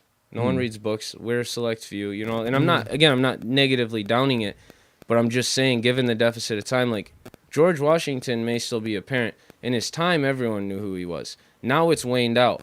Now, when I hear about him, I know he's on a piece of money. I don't know his character. I don't know who he is. But you as a can't person. expect everyone to always understand everything. But I think that Christopher Columbus. right, sure. We look at him a different way than we did when we were in school learning about him, don't you? Right. Yeah. You're like, ooh, that dude wasn't what we thought he was. No, for And sure. then pretty soon he's out completely. If you were to told people 30 years ago, hey, eventually not only are we going to hate Christopher Columbus as a character, I don't know. Figure. Or we're going to forget about him completely. They'd be like, nah. But I think right now, that we're in a very unique time where imagine if, I'm sure you had a journal, whatever, but that's not accessible. People don't take time to read. Imagine if, let's you again run with George Washington. Sure. Imagine if that guy had a vlog of his life. I would go back and watch that. And I think a handful of people would. And But what happens when the platform dies? it'll always, Or when the medium's not film or music anymore? Like VR is on the forefront. You could say Film may print's not matter. dead, but people still read books. The print medium is dying. I think. You can't. But it's not about the act. It's also about the author or the artist. I'm sure. That's why I think at the end of the day, it's just got to be fulfilling, and the rest can be a byproduct. And it just, I think it's important to be remembered. Oh no, and without a doubt, and I think it's important to live a fulfilling life. I'm just saying, it broke for me when I realized that pursuit is not a forever pursuit. It doesn't have to be, but make like it. a legacy is not make it a the best you forever can. thing. Like I guess I haven't really thought about it enough to know how to word it, but nothing really stayed since the dawn of time, and the effects of things die down over time too. Like if you watch a movie that was scary when you were a kid and it was bad CGI, it was scary when you were a kid. You watch it as an adult, it's like, this is comical, this is bad CGI. Like even the way it works over time, like say Drake's music survives 300 years down the road somehow, which no one's has yet. Music hasn't even been around long enough to survive that long, especially on records. So we don't know. But say it survives 300 years down the road. You think the subject matter and the sound is still going to apply? And people aren't going to hear it? And Well, be like, maybe, but you don't have movie- records of like Mozart playing his own music, but you have his sheets of music that are still being comprised in huge films But the nowadays. amount of people that it affects, it minimizes. Like, look at it like this. Say I make this documentary, and by some chance of God or whatever you want to call it, it's the biggest thing ever made. Mm-hmm. If VR has its breakthrough, and that's a more immersive experience than film, that movie will cease to matter from anyone born after a certain point, no matter how great it is, because there was a new immersive experience, a new thing on the forefront that looks stale. So over time, it's like when it can't continuously generate the same effect, the people that it affected die out. And then I disagree. I think impact there's wanes always over going to be time. people who can But- appreciate stuff But like what that. But what if it's not even the actual music that Elvis produced, or the documentary, or the presidency that George Washington had, because none of us were alive when he was president. but the acts and what the responses it inspired. The like people it influenced. Yeah, the people it influenced. Like Steve Jobs creating the personal computer, which created the iPhone, which created iTunes, which created Spotify, which created the podcast app. That people in 100 years, 1,000 years might not even know who Steve Jobs is. Yeah, but he lives on in the live stream. I agree. That's, right. I guess when I say legacy, it's not just being your name. Oh, you mean just impact in the world? Yeah, right. Yeah. I don't. That's I think it comes down to that's the goal, right? But I'm saying like the legacy goal is like and I guess that could be misconstrued. Yeah, it's just the individual legacy thing is fleeting.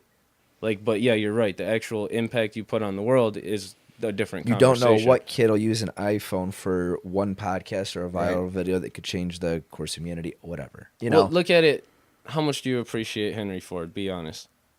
Like personally appreciate him? Yeah, not Not at all. Yeah. Okay. Yeah. Without him, there's no iPhone. Without him, there's no nothing. Yeah. Without, you know what I mean? It's like, and we don't care that much already. Like, if you actually look at the public's interest in it, like, let's look at Elvis's streaming numbers in the next 20 years. Right. I bet you they may start at a point. But what musician did he influence, and what musician did they influence? Yeah, that's who fair. listened to music and was like, or Elvis is like, man, I can do that. And next thing that this person comes out because they were inspired by his music, and then other musicians were inspired by. I guess that's legacy also. There's more than one form than people remembering who you are. It's impact. Like our mission statement is to inspire and enable. Like I truly believe that. That's what I want to do. That's why that's fulfilling to me. Yeah, no, and again, I wasn't knocking the fulfillment of it. I was just saying, like, I raced to that. Oh, point, sure. I'm glad you brought that up. up. It's a good point.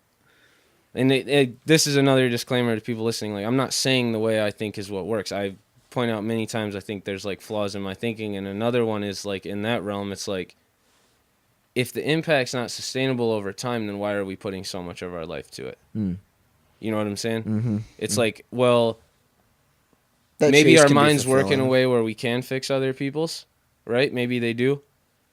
But how much attention do we direct around us? You know what I'm saying? Like, why am I pursuing, and this is not saying you guys, why am I spending so much time pursuing content and pursuing growth and pursuing success and events when it's like, well, I know that impact's not forever and I can influence a mass amount of people, but is it more effective if I just really, really influence with my mind the people around me? You know, it's like I'm in like this weird spot with content where it's like what is actually matters. And when you bring up Elvis or a Drake was almost on the cusp of when the internet wasn't as what it is now.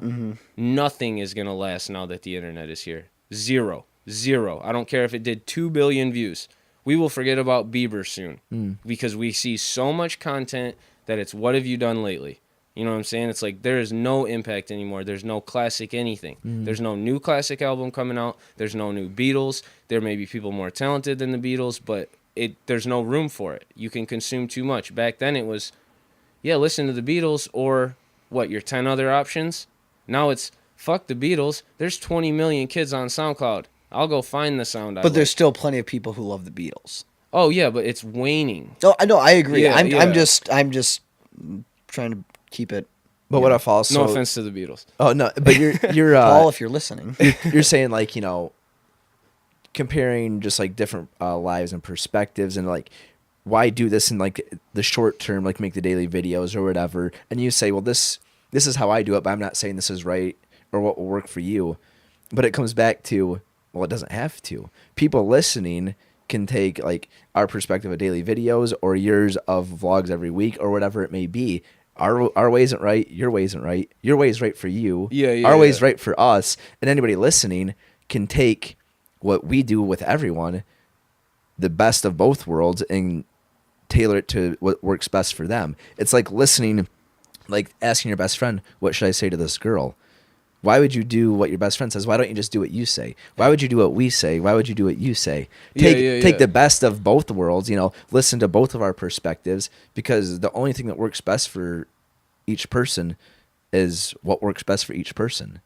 What is really deep down inside them. And it comes down to it being fulfilling for ourselves, the act of doing it. You know what I mean? That's the only key spot, though. Like, if you didn't say, hey, this is therapy for me, this doesn't work for you. Sure. You get what I'm saying? Because, when you're talking about that, it doesn't matter to you if they take it in because it's your personal therapy. But if it's not for you, then it does matter because why else are you putting it out? Right. You get what I'm saying? Like, for you, you actually, absolutely. it's a therapy, but it's like, or for me, it's like, all I've known my whole life is how to make stuff. Right. It never mattered if it was effective. It's all I knew how to do. But if they don't think how we think, then effectiveness is the barrier that you have to put in front of yourself. You have to go, oh, this doesn't work. Right. This isn't getting views. And my goal is if your goal is to get views and you're not getting your views, priorities are wrong. Your priorities are wrong and you're fucking up. Because if your goal is, oh, I like to do this, then that's a different, more sustainable thing, I guess.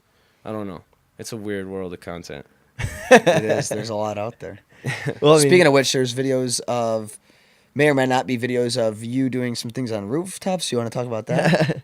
Yeah, I'm actually supposed to go hit a rooftop today. really? Yeah. I started after I was skateboarding. I think like internally, I tried to pursue something else that like was like an adrenaline based thing, like subconsciously though. Like I didn't even know that's what I was doing, and somehow like fell into the rooftopping realm in Detroit. Really, I think it was just like Felicia had heard of me before I had met her type shit. So like, I think through making videos, people had seen what I'd done in other lanes and were like willing to just usher me in the scene, and then through that. I started slipping up and putting content of me breaking into roofs on the internet. And that was just a mistake. So, I mean, let's go back a little bit further. How long, you said 2 years you're a professional skateboarder or traveling Not around? professional, but sponsored. Yeah, traveling around Tampa Am, Damn Am, all the major contests in magazines type shit. It's getting What age was that from?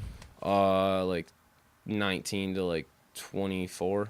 Really? Yeah. And then, like you said, you just got straight burned into out. film. No, well, what it is like, and I feel bad for anyone who ever does this. You guys probably will never have to deal with it, but there's a hard feeling for like action sports people or certain people who are sports athletes. You get really, really good at something that doesn't convey how you feel. So it's like, What do you mean? you're an athlete. You know what I'm saying? Like, oh, I could be the best skateboarder in the world. Does anyone give a fuck what a skateboarder has to say? In the real realm, they're gonna be like, you're a skateboarder. You know what I'm saying? Your actual act of what you do doesn't portray. You can have a conversation. So what you do, people know who you are. When you're skateboarding, no one has a clue who you are as a person, how you feel about anything. You're just a person on video. When you're an athlete, you know, with LeBron, they're always like, why is he talking about politics? You know what I'm saying? He's an athlete. Because it's like, they don't, what you do and what you specialize in. Doesn't really bring them value. Yeah. Yeah, it doesn't bring them like mental value the same way a podcast might. Sure. So it's like with skateboarding, like, or action sports, you realize that early on. Another one of my friends that's a professional BMX rider is going through a hard time right now. Because he's about to be 24 years old, and he's like, dude, like, this isn't going to be something as a grown-ass adult that people are going to respect what I'm doing or listen to me or blah, blah, blah. And he spent his whole life in that lane. Yeah. You know what I'm saying? And now it's like, damn, now you got to shift. Now you got to hope your following shifts with you and cares about anything but bike clips. You know what I'm saying?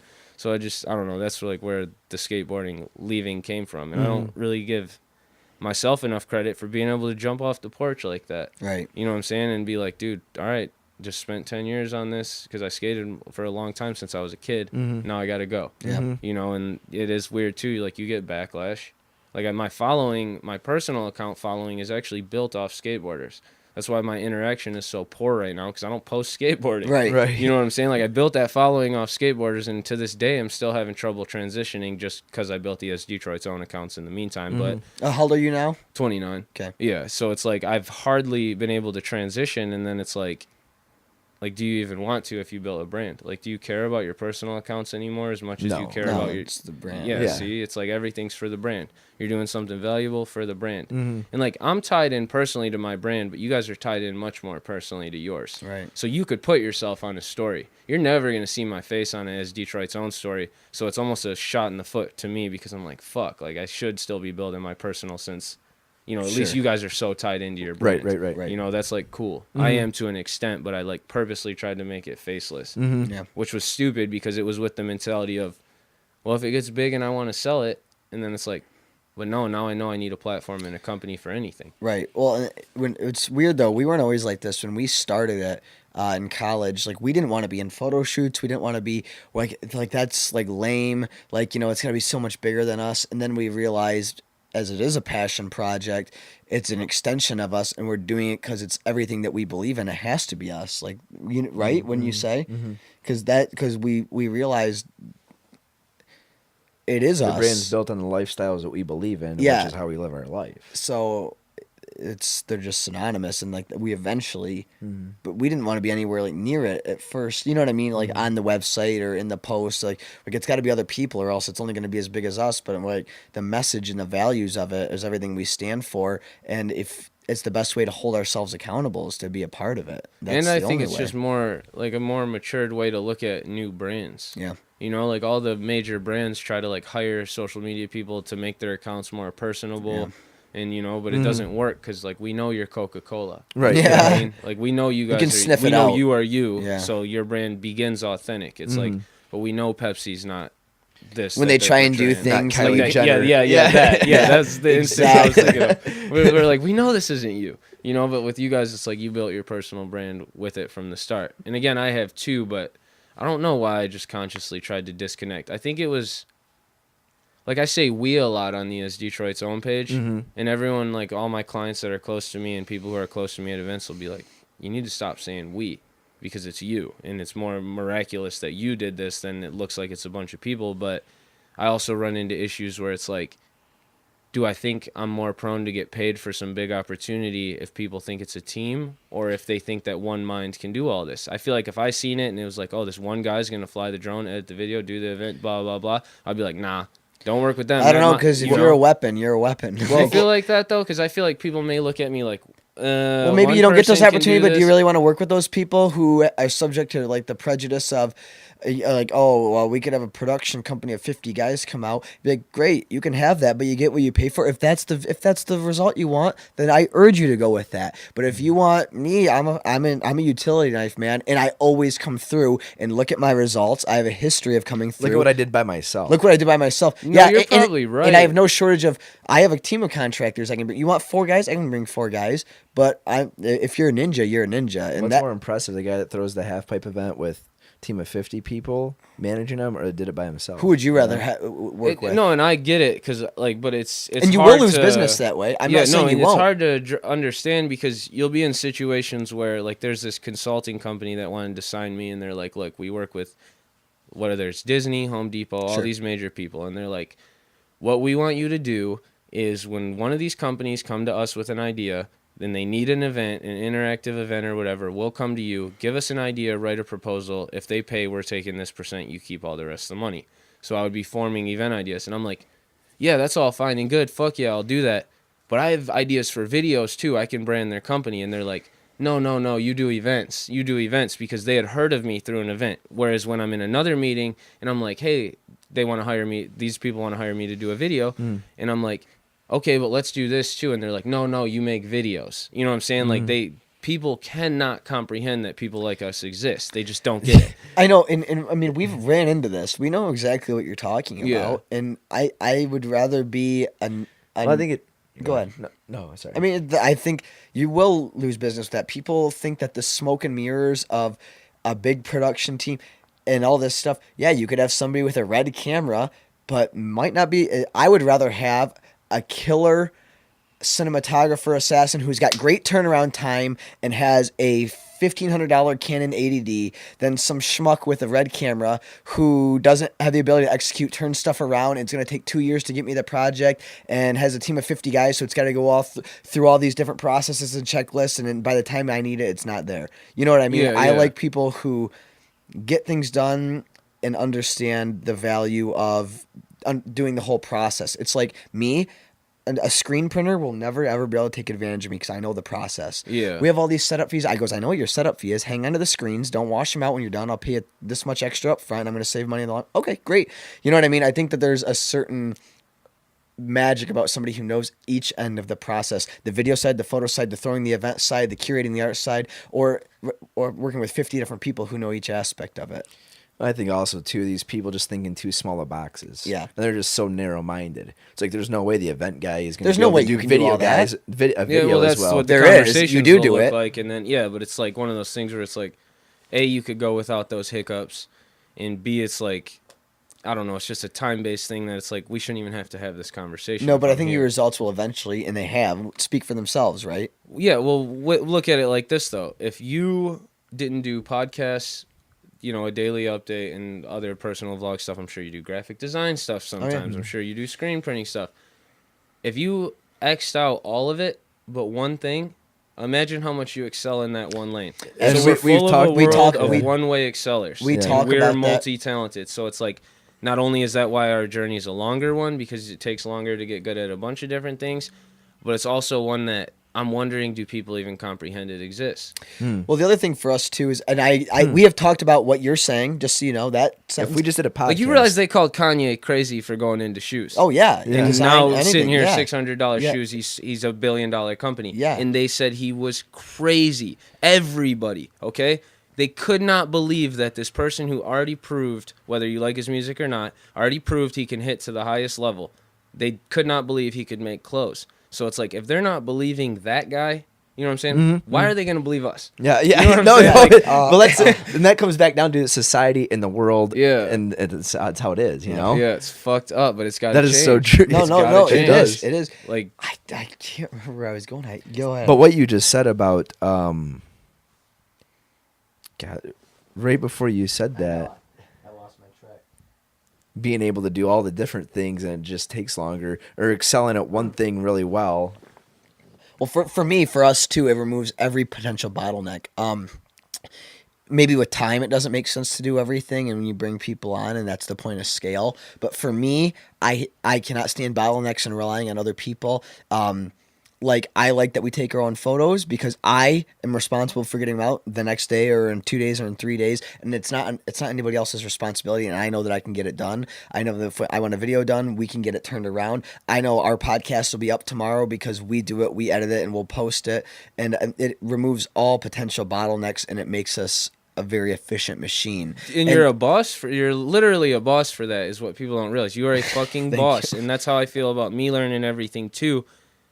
But, and again, we are blessed for that. If Sure. you don't learn everything and you're already there, you need to go back and learn everything. You need to learn all the Right. processes for the people you hired, just so you know. We did it right. But there's a point where it's like, Yes, agreed. it's like, I now see, like my friend Nate, I know he's a better cinematographer than me. Is he a better producer and creative director? No, he's not. But I know he's a better cinematographer, so it'd be more beneficial to go grab him. I know I can shoot good photos. Can I shoot like Felicia? No, because she only works on photos. So let me go grab her. You hit a point where it's like, damn, we got to start hitting past my skill set. You know what I'm saying? And I think that comes with growth and income. And I think But that we aren't there yet, Exactly. yeah. But the other beauty, and I want to stress this to everybody listening, what you're saying, very, very true. And there'll be a day when we're not taking the photos, and maybe instead of vlogging, which I think I'd like to do that as long as I can, maybe we hire somebody to follow us around with cameras. Yeah. Maybe, who knows? But the beauty, no, I can give realistic deadlines for the rest of my life. Yeah, I can isn't that say, sick? and seriously, and It without any bit of ego, I can be like, I need this tomorrow, and I will find people who can do it tomorrow. And most likely, I would hire a vlogger to edit my vlogs because they understand, like a daily vlogger, they understand Yeah. getting it. And nobody can ever be like, well, I'd be like, listen, for 1,000 days, we did 60 seconds of Skroove and we got it out the next day. I understand. I can set realistic deadlines, realistic expectations. I know how long it takes to edit a photo, how long it takes to edit 1,000 photos. I know how long it takes to do the podcast, and I think it's going to provide a very successful business model when it's time to scale. I think that's part of the reason we haven't been where we want to be yet. We're learning all these little processes, so when it's time, we don't have all these little errors. We understand the people that we want to bring on and how to scale it. But I think what you're saying is 100% true. When it comes down to it, we need to focus on the things that we're best at and stay in that lane and bring on the right people to do the rest. I think you're making an extremely excellent But point. and I understand it's not always a right now point. Like, it's not like, oh, you have to do this right now. Like, I've had to do a lot of and it saves you a stupid amount of money learning things yourself. Oh, yeah. For that cruise, I would have spent another 10 grand on, like, someone to use my drone, a skilled drone operator, and take off from that boat and land twice, moving boat, $1,000 a day using my drone.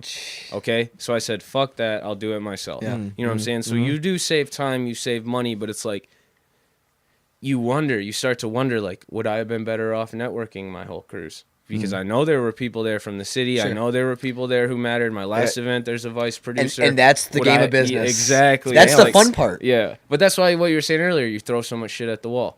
You know what I'm saying? Okay, you didn't catch me here. Hopefully you catch me the next time. Like, exactly. It's like a game of repetition, too. Like, it's not even a marathon, it's an ultra marathon times 1,000. Yeah. It never ends. It's crazy. It never ends, and that's why I think people don't do it. You have to be okay. You know, it's you have to be okay with there not being a point where you're like, and I'm done. I don't think if you're you never get that. I would not like that, though. I would never want to retire. I hope to never, and maybe my viewpoint will change when I'm older. I never want to retire because that means like you're chasing some like this goal that's around a concept of, well, what are you gonna do now? It's like it's always got to be, well, I'll be at the next thing. Well, it's gonna be, I'm gonna do that. It's that urge for constant progression. There's a You know? yeah. It's like I You can always guys be better. obviously balance it better though. Like that's what you don't realize is like it works for you because you balance it well. Like I literally was on that urge so long that like I turned off to everything else. I think because we have our contrast. Like I still at night will play video games if I want to. Okay. And I think there's people, and old me would have been like, well, I'm not working hard enough. How do I have time to play Xbox? Because I understand that that's human and there's discipline. and there's value to that time of dumbing out. There is, you know? and we go out every single weekend. Like we go out and drink. Oh, that's fire! You guys are killing Oh, it. dude. But it's a balance, But though. it's- So because but it's also ahead. we get content from But you it, actually right? have stuff to celebrate too, though. Probably you're making stuff. Well, yeah, What we so- do, but so like that- we haven't done anything as big as you. Like I think, I mean, this is my personal opinion. I think you deserve to celebrate the cruise. Like we would have definitely done that. Oh, we would have for sure. Like if we would have thrown that would have event been a like sweet video, post cruise celebration yeah. vlog. So like So like all that's business. Like it's Yeah. brand. Like us going out and going out to the bar, right? And, Yeah. and we always with have our cameras. friends. You know how many people we meet at the bar? They're like, "What's your camera?" We show them like, "Oh, hey, can you do da da da da?" And it opens doors. So like we don't go. I mean, yeah, we like go out and drink and party, and that's fun. But it also.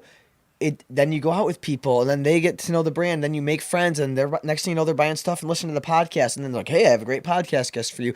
We understand the value of serendipity. Like I understand that going out and living life and doing fun things is not frivolous by any means of the definition.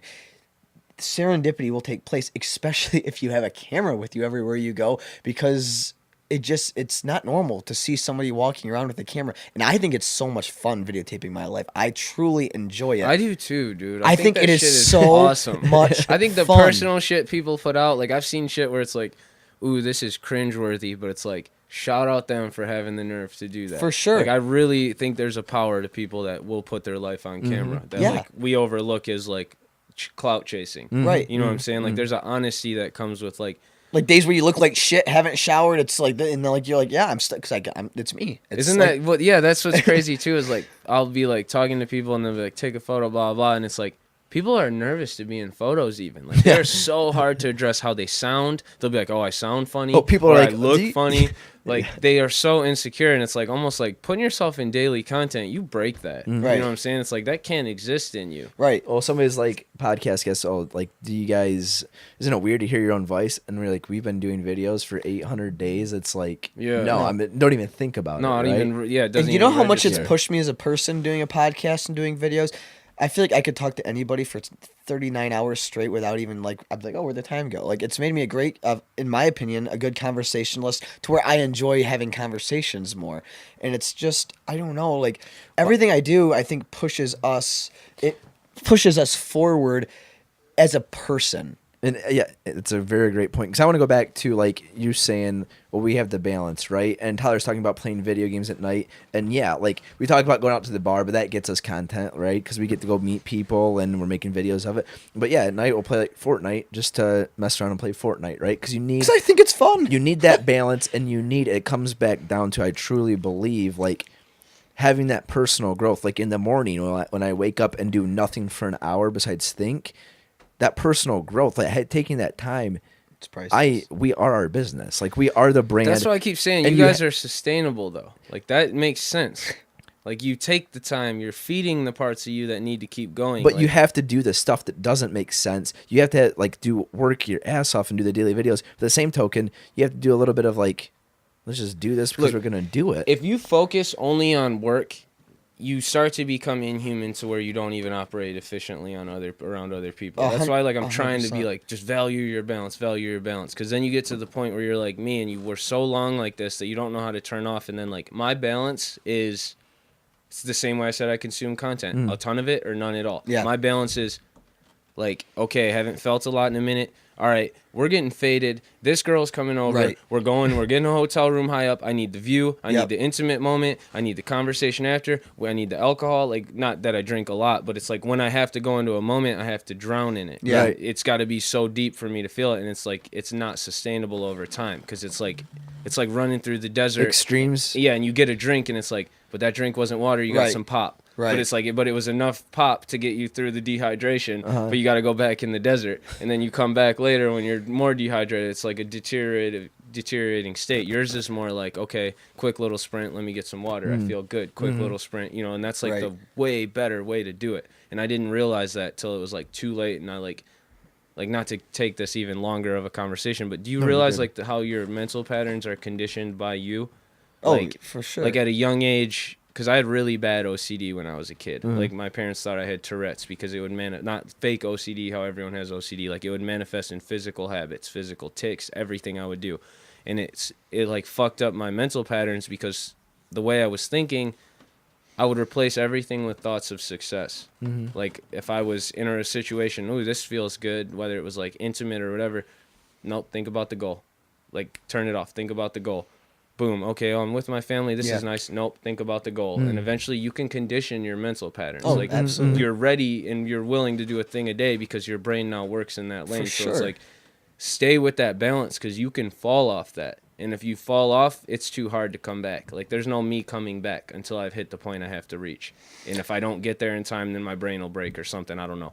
But it's like when you don't have the balance you have, it's like nothing is sustainable over time. You don't think that you can relearn a balance like that? I've consciously tried, but it's like one of those things where it's like the exhaustion, not that I'm like tired physically, but you'll hit a point where your mental exhaustion, it's like, well, I could think about how I need to rewire my brain, or I could just keep going to the I'm end. already this far in. Yeah, or I could just keep going. And it's like, and I'm, like I said, I'm obviously very conscious of it. You know what I'm saying? Like, I have these conversations really only with like close ass friends, but it's like they think how like people should. You have to balance. Like, this is fucking ridiculous. You have to enjoy something. You're not enjoying the fucking cruise. You know what I'm saying? And then you start to look unappreciative. You know what I'm saying? Like, I don't deserve these opportunities because I can't enjoy it. But it's like, no, like, dude, you just were smart for how you guys conditioned your brains. Like, let me dumb out and play Fortnite.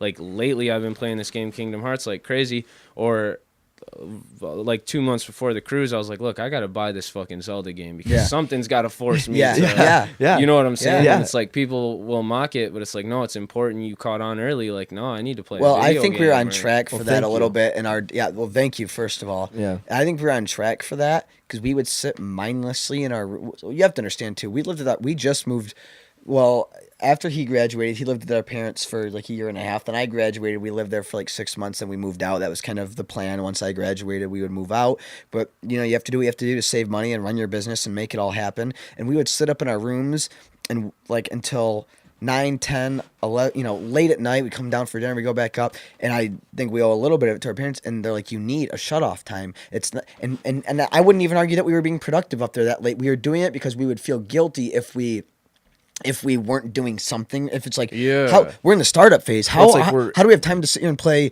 X? And we would, but not like, do you know what do you remember? No, yeah. And I remember our parents would say, you have to shut it off. And that would kind of, I think, had an adverse effect. We're like, well, no, what? And then we don't have to shut it off. You know what I mean? You don't think no one can tell you nothing. Yeah, you can't tell. We know what we're doing. You guys don't know your own business. Don't you see us working, Mom? We got podcasts. Exactly. And I think, and mad respect to them because they were right. Like, you have to have a shut off time or else the wheels will keep spinning until they're burnt out, and guess what? Then you're not really where you don't want to be. So I feel like that was a shaping of that, and now I just do. But you believe you have to shut it off, and as long as you get your stuff done.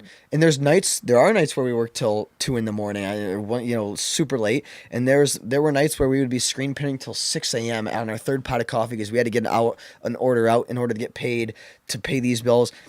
And that's the balance of entrepreneurship that you understand, of running your, being self-employed and owning your own destiny and manifesting your own destiny. But I don't know. And I agree, it is a balance. And I think a great analogy for it, and I hear Joe Rogan talk about this because he's a comedian, right? And he has a podcast, and somebody's like, well, why don't you start this or whatever? He goes, I am spent. Like my time, because he's done over 1,000 podcasts, the amount of time he spends on his podcast and his comedy and writing and hunting and all the stuff he does, whatever, like his days are to the max, right? But Joe Rogan, he goes like, I have to go out with my friends. I got to go travel. I got to spend time with my family. Joe Rogan will be on his podcast talking about how he goes down just wormholes on YouTube. He sets aside time to do that because, one, he needs to like continue to learn and just experience Stuff and to have new talk about. experiences. Yeah. And he needs bits. He needs bits and stupid shit in life to talk about in his comedy, or else he doesn't have a comedy routine. Comedians Yeah. feed off of like everyday life and traveling and going out and having normal experiences at the bar with their friends for their comedy bits, and they observe society, right? So that comes back down to like us. Like you have to just go out and do shit and have fun because you don't know when inspiration will hit, or like, Or who's gonna be where. yeah, That's the one that I used to guilt myself to go out, because I do not go out. But Come out with that's us. the You'll worst have a one. good It's time. like, yeah, no, I will. But it's like I'll be sitting there and I'll be like, dude, how many times have I run into someone and actually developed a real organic connection, and it wasn't on some can't plan bullshit that. networking. It's You know like what I mean? that serendipity. Yeah, it's you know? crazy. We try and like our goal is to have everything done by like noon to 2 if we can, all like the black and white paperwork, and we're still not perfect at this. This is what we're really working towards, and having the rest of the day to walk around, go out, feed our soul. Like if we want to Great drop in on a content. yoga class for no reason, then we don't do yoga. Like we want to do it. Like we want to just leave room for serendipity. One, that would be fun content, and two, I think that Open a lot of doors. it opens doors, and it's just that's the way. That's like no. If you ask anybody, there's no way you can live life that way. That'd be a hell of a way to live life. You know what I mean? And I feel like that, just like being in control of my own time now, and knock on wood, I hope it's not just temporary, but like making my own schedule. It's so not cool. having to go to work. It's so you know what cool. I'm saying? Like it's the strangest thing. It's like it's almost like you think you know what to do with all your time, and then you have it. And no, you're but like, how bizarre is it? How strange is it to make your own schedule? It's the strangest the weirder thing. thing for me is actually writing my own contracts for social media clients. Yeah. It's like, okay, I want you to pay me this much, and this is what I want to do. Yeah. You know what I mean? And then it's like, it just got so weird because it's like everything's free. Yeah. You know what I'm saying? I could go make money in Toronto right now. I could go, and then I'm sitting there and I'm like, should I just be pursuing these clients and focusing on that? And then that fucking evil of money starts creeping Yep. in. Like, do you Yep. ever face that? Oh, I've never no. cared about it. I just want resources. right. So Yeah. it's like, The financial free. Yeah. yeah, if I can go get 10 grand what's a that month by? on social media. You know, but to me, it's the balance of making enough to fuel your personal projects. Like we'll take enough gigs. You're to- telling me right now there's enough money to fuel the ideas you have in your No, head. no, I mean, 'Cause I'm telling you right no, now, no, I could be a no, millionaire and still be. No, you didn't let me finish.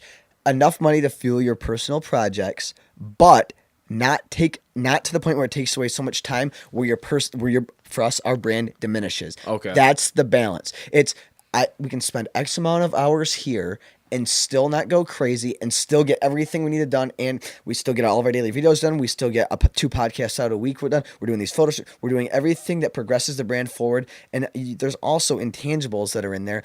If you're shooting with somebody all day and you're just done, and then you drains your energy, and then you're not positive on video, and then your brand diminishes. There's factors like that you have to take into consideration that you only learn by doing.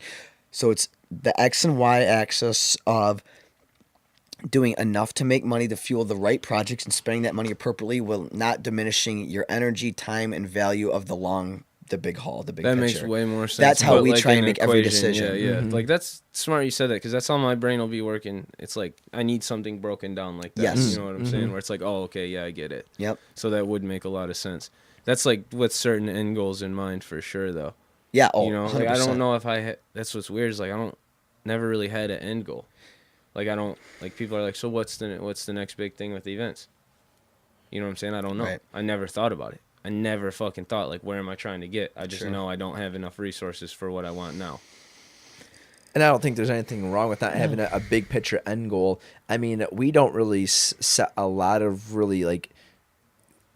We don't set as many goals as we should. We don't. Do you feel like that though? Like I feel like that I don't think I we- think setting goals is very good. I don't think we do, because I think what we want is so deep rooted in our hearts and minds that we don't really need to write. Like I feel like younger me, it was good for me. I had goals and stuff but now like you're that. gonna do whatever you can anyways. I to get I it think done. we're just at the point where it's there's- so ingrained in our culture and in our heart that we know what we have to do, and we're continually pivoting. Like we're like, is this working? Is this working? Oh, it's nope. Back up, move, and pivot as soon as you realize you're wasting your time on something. I think that we're very. I think that's the two things that we do well, is we take action / execute, and we pivot when something's not working. We don't beat a dead fish. You know what I mean? Like, what lets you know something's not working though? I think it's instinct. it's instinct. We play a lot off of gut. I do 90% of my decisions not off paper, not off advice. We trust our gut more than anything in the world, and that's what I preach to people. I trust my instincts more than absolutely anything. Okay. I don't. We make a lot of decisions that don't make sense on paper. When we know, and we. I don't think that's how great decisions are made. Like analytically and looking at statistics, I just don't. The bigger moves are generally the ones that are the least financially efficient. Absolutely. And I've actually talked to like clients about 1,000%. that. Like some of the posts that do the least interaction from their Facebook pixel thing book the most finances in return through like, because they'll be booking cruises and stuff. So it's like, it's so bizarre to think about like, oh, the thing that got the most interaction didn't generate the money like the thing that got the least. So it's like, it's always hard to tell like what works or what. It's almost like this one didn't work hardly at all, but it fed this audience. I did a graffiti event before, only street artists. And I was like, I know this is going to do a small crowd because this scene's not that big, but I know it's a bigger piece for down the road because then I did a street art event. So it's like you take that loss. So it's like what you're saying. It's not going to generate finance, but you're bringing it to light. And why don't we just bring it full circle with something we've already been talking about? Steve Jobs. That guy got fired from his own company. It went public. Why? He got fired because he was chasing the minuscule, the ambiguous, like we had to do constantly innovating, and they're like, you're burning through all this money on R&D and projects, and you're spending money as we're making it, because he was just, we need the next thing, we need to be pushing it forward, it needs to be cutting edge, and they fired him. They're like, you're stressing people out, it's never enough, and they fired him. So what did he do? He went out and he started Next, which was all what I believe, and a lot of people speculate, a bullshit project, because it never meant to actually be a real company. He just knew that Apple was suffering in the educational, specifically the collegiate demographic. So he made a computer that would fill that need, and they would buy out his intellectual property and bring him back to Apple. And in the meantime, he started Pixar, or came into Pixar and brought that to fruition. The point is, how fucking insane though. Like, address that the person who fucking helped create the iPhone also helped mold your child's brain. He saw that project, and he was like, from what I understand, he saw it and he goes, I need to be involved. I think it was $55 million. I think that's the actual figure he invested in Pixar. Dude, really? Yeah. That's how he wedged his way in, because they needed money, and he, not to mention, his creative, like his just raw ability to create nothing into something, I think is the other reason why it succeeded. But look at that. The point is, you said, how do you make your decisions? Instinct. I'm not comparing myself to Steve Jobs, saying that's a man who acted off instinct. If he did things by the book and by numbers and look back, well, we're making a lot of money on the Apple II. Let's dump everything we can into that and stop producing money into the Macintosh, because it's a money pit, even though it's a great creative project, and we're concerned about fonts because fonts don't matter. Why do people want to choose fonts? Where would we be? Yeah. He made so many decisions that made no sense on paper. Getting rid of the disk drive. 100%. The headphone so cord. controversial. People, you know, what I know mean? how much I love, how much. If you say you love AirPods, I swear. I do. I'm not hating on them. I think they're dope. I think not having cords is dope, but that I did not see being so impactful. Everyone I know is like, I do not leave without them. Nope. They are perfect. They have one in if they don't have two. Like that must have. I need to get some and just see what this is all about. It is such a great device. Everyone goes, the aux cord. Well, first of all, do you know why they got rid of it? Is to push society forward. Bluetooth quality is years better than a physical cord. Like the quality, they're doing it because it's pushing the human race forward. Yeah. We need to get rid of cords. Let's get the quality music up. USB ports. I have the new MacBook. The same people thing. Are like, why the fuck would you ever do that? It's like, because we need to move forward so I can transfer data faster. Dude, Lightning Thunderbolt, it's so fast. Yeah. And it's that decision makes no sense on paper. They knew it would piss people off, but now, you know, I haven't used plug-in headphone. My AirPods. And I had like the Beats wireless, and then I'm like, I've got the AirPods. Bluetooth is years better. The quality is better. It's so much more convenient. There's no tangled cords. And guess what happened to all your wired headphones anyway? They break because the wires go bad. It's fucking annoying. And then you have to buy more, and they get tangled. Dude, like, that decision made no sense on paper. Like, I mean, it did, but you know what I mean. Like, The like SD card decisions still don't make sense. Do what? There's no Yeah, to external take out the storage. SD card port, and the reason I don't think that makes sense is there's no Oh, new on the Mac you're saying. there's no new technology on the forefront. And then I'm like, all See, right, my well, Mac You have to still buy like has one, you have to so- buy an adapter, right? yeah, Is yeah, that- which yeah. you do for the USB, but for the USB we needed new USB drives. There's no new thing coming other than SD right now. All cameras take SD card. See, I don't have a new Mac, so I don't really run into that problem. I Yeah. have like the one before they got Well, rid of with that one, I was fine again with the USB ports, but with the SD card, the reason that's also an issue is you would be like, well, maybe they're not trying to target photographers. I bought a $3,500 Yeah. professional MacBook. I didn't buy a MacBook Air. You know what I'm Yeah. saying? Where's the SD card port? Yeah. But I guess maybe it needed to be thinner. Or I love the design so much. That's where Apple would be getting me. It's like, I don't fucking Do care. you love that computer? Yeah, I can't. The thing, people will be like, well, this Windows one performs better. I'm like, I'm sure it does. And I'm willing to give you that. But it looks so ugly that when I have to spend 12 hours staring at the front of this thing, Yep. if it looks that ugly, I'd rather it be slow. Dude, we're, Yep. we're Well, and not only that, huge at let, Mac let me. guys, Apple I guys. bought my Mac my freshman year of the year. We started the business.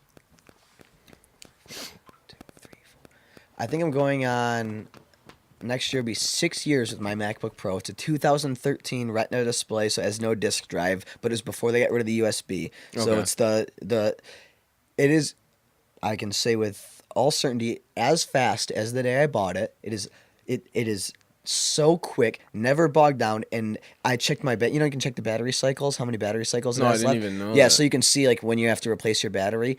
It's just under half. So the battery life on my MacBook from almost 6 years ago is still has half of its battery life left. That's crazy. That you cannot get me a HP, a Dell, a Toshiba. That thing, the updates. Everyone's like, "Oh, update!" And then my updates don't slow it down. It is a monster. I will probably replace it sooner than later, not because it needs to, but because I want something new.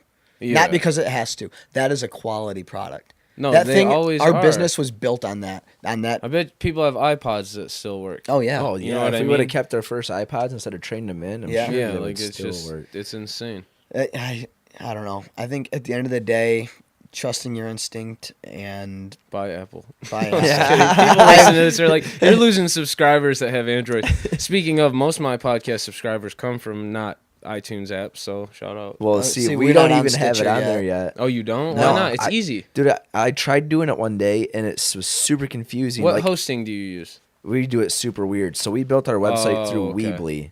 That's how we have our website. Okay. And I called them, and it's not even really structured to be up like through Weebly, but like I like backfed the RSS feed and taught myself like the HTML code or whatever, and kind of figured it out and rigged it.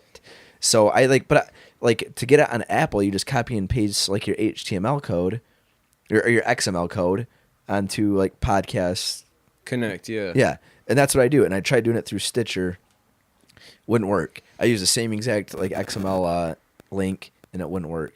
So I don't know. I Get tried it on once. there based on Apple does not play you with the algorithm thing. It doesn't seem to be as much as like YouTube would. Like if YouTube did what they did at the beginning, we would all get way more traffic. With the Apple podcast thing, it seems like whatever traffic you direct, they'll find you traffic back. Mm-hmm. You know what I mean? Like I'll not even be posting consistent podcasts right now, and my downloads are still going up. Really? Yeah, and I'm like, okay, well, that must be Apple supplying it traffic, because I've watched enough content of mine and watch analytics enough to know that after the first week, it's dying off. Yeah. It's like on the podcast or Really? the downloads, my downloads keep Wow. going up, and I'm not even posting weekly anymore. That's Like, interesting. yeah, which I need to get back to, but again, it's hard to find guests. But yeah, I think Apple just does you better in terms of the algorithm than YouTube. Yeah, but we need to get it on Stitcher because we know there's an audience out there.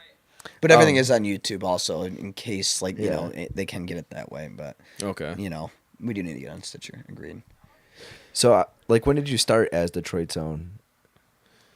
I think like 3 years ago. I don't know if you're familiar with the documentary I've been working on that's like currently titled A Detroit Film, but like Yeah. that was I've the heard of first- it, but I don't yeah, know it's much like the about first it. film I ever made that wasn't a skate video, and it like went pretty viral. It was on Yahoo Sports. It was on Adobe interviewed me about it. Like it just blew up on the internet, and from there, like that's when I realized I needed a brand. You know what I mean? So I thought that was a documentary you're working on. It is, currently. yeah, but I put out. This is such a bizarre story. I can't dive fully into it because I do gotta go soon. But I put out this short film for it to test if the idea would work, and I called it a trailer. and I didn't expect it was going to do what it did. You know what I'm saying? It was the first video I made. I didn't expect I was going to be on all the local news talking about it, and that all these rich people from Yahoo Sports and blah, blah, were going to be like, put this. I got signed to a producer that we almost sold it as an idea to Red Bull at that point. Like, it just took the fuck off. And how long was the trailer? Like 4 minutes. It's still online, but and it was super cinematic. I like directed it. I didn't just shoot it. Like, I brought this guy out with a red camera. I directed the drone operator, blah, blah. But again, it was the first fucking thing I made. I had no business directing something with a drone guy. You know what I mean? But it just took off. And then from there, I was like, I got to dive in. And that's why it's like, you know, 4 years later, I'm still working on the doc. Now I have tons and tons of footage. But back then, I didn't even have a camera. You know what I mean? I had like a Rebel or something and wasn't even actually shooting. I just had an idea.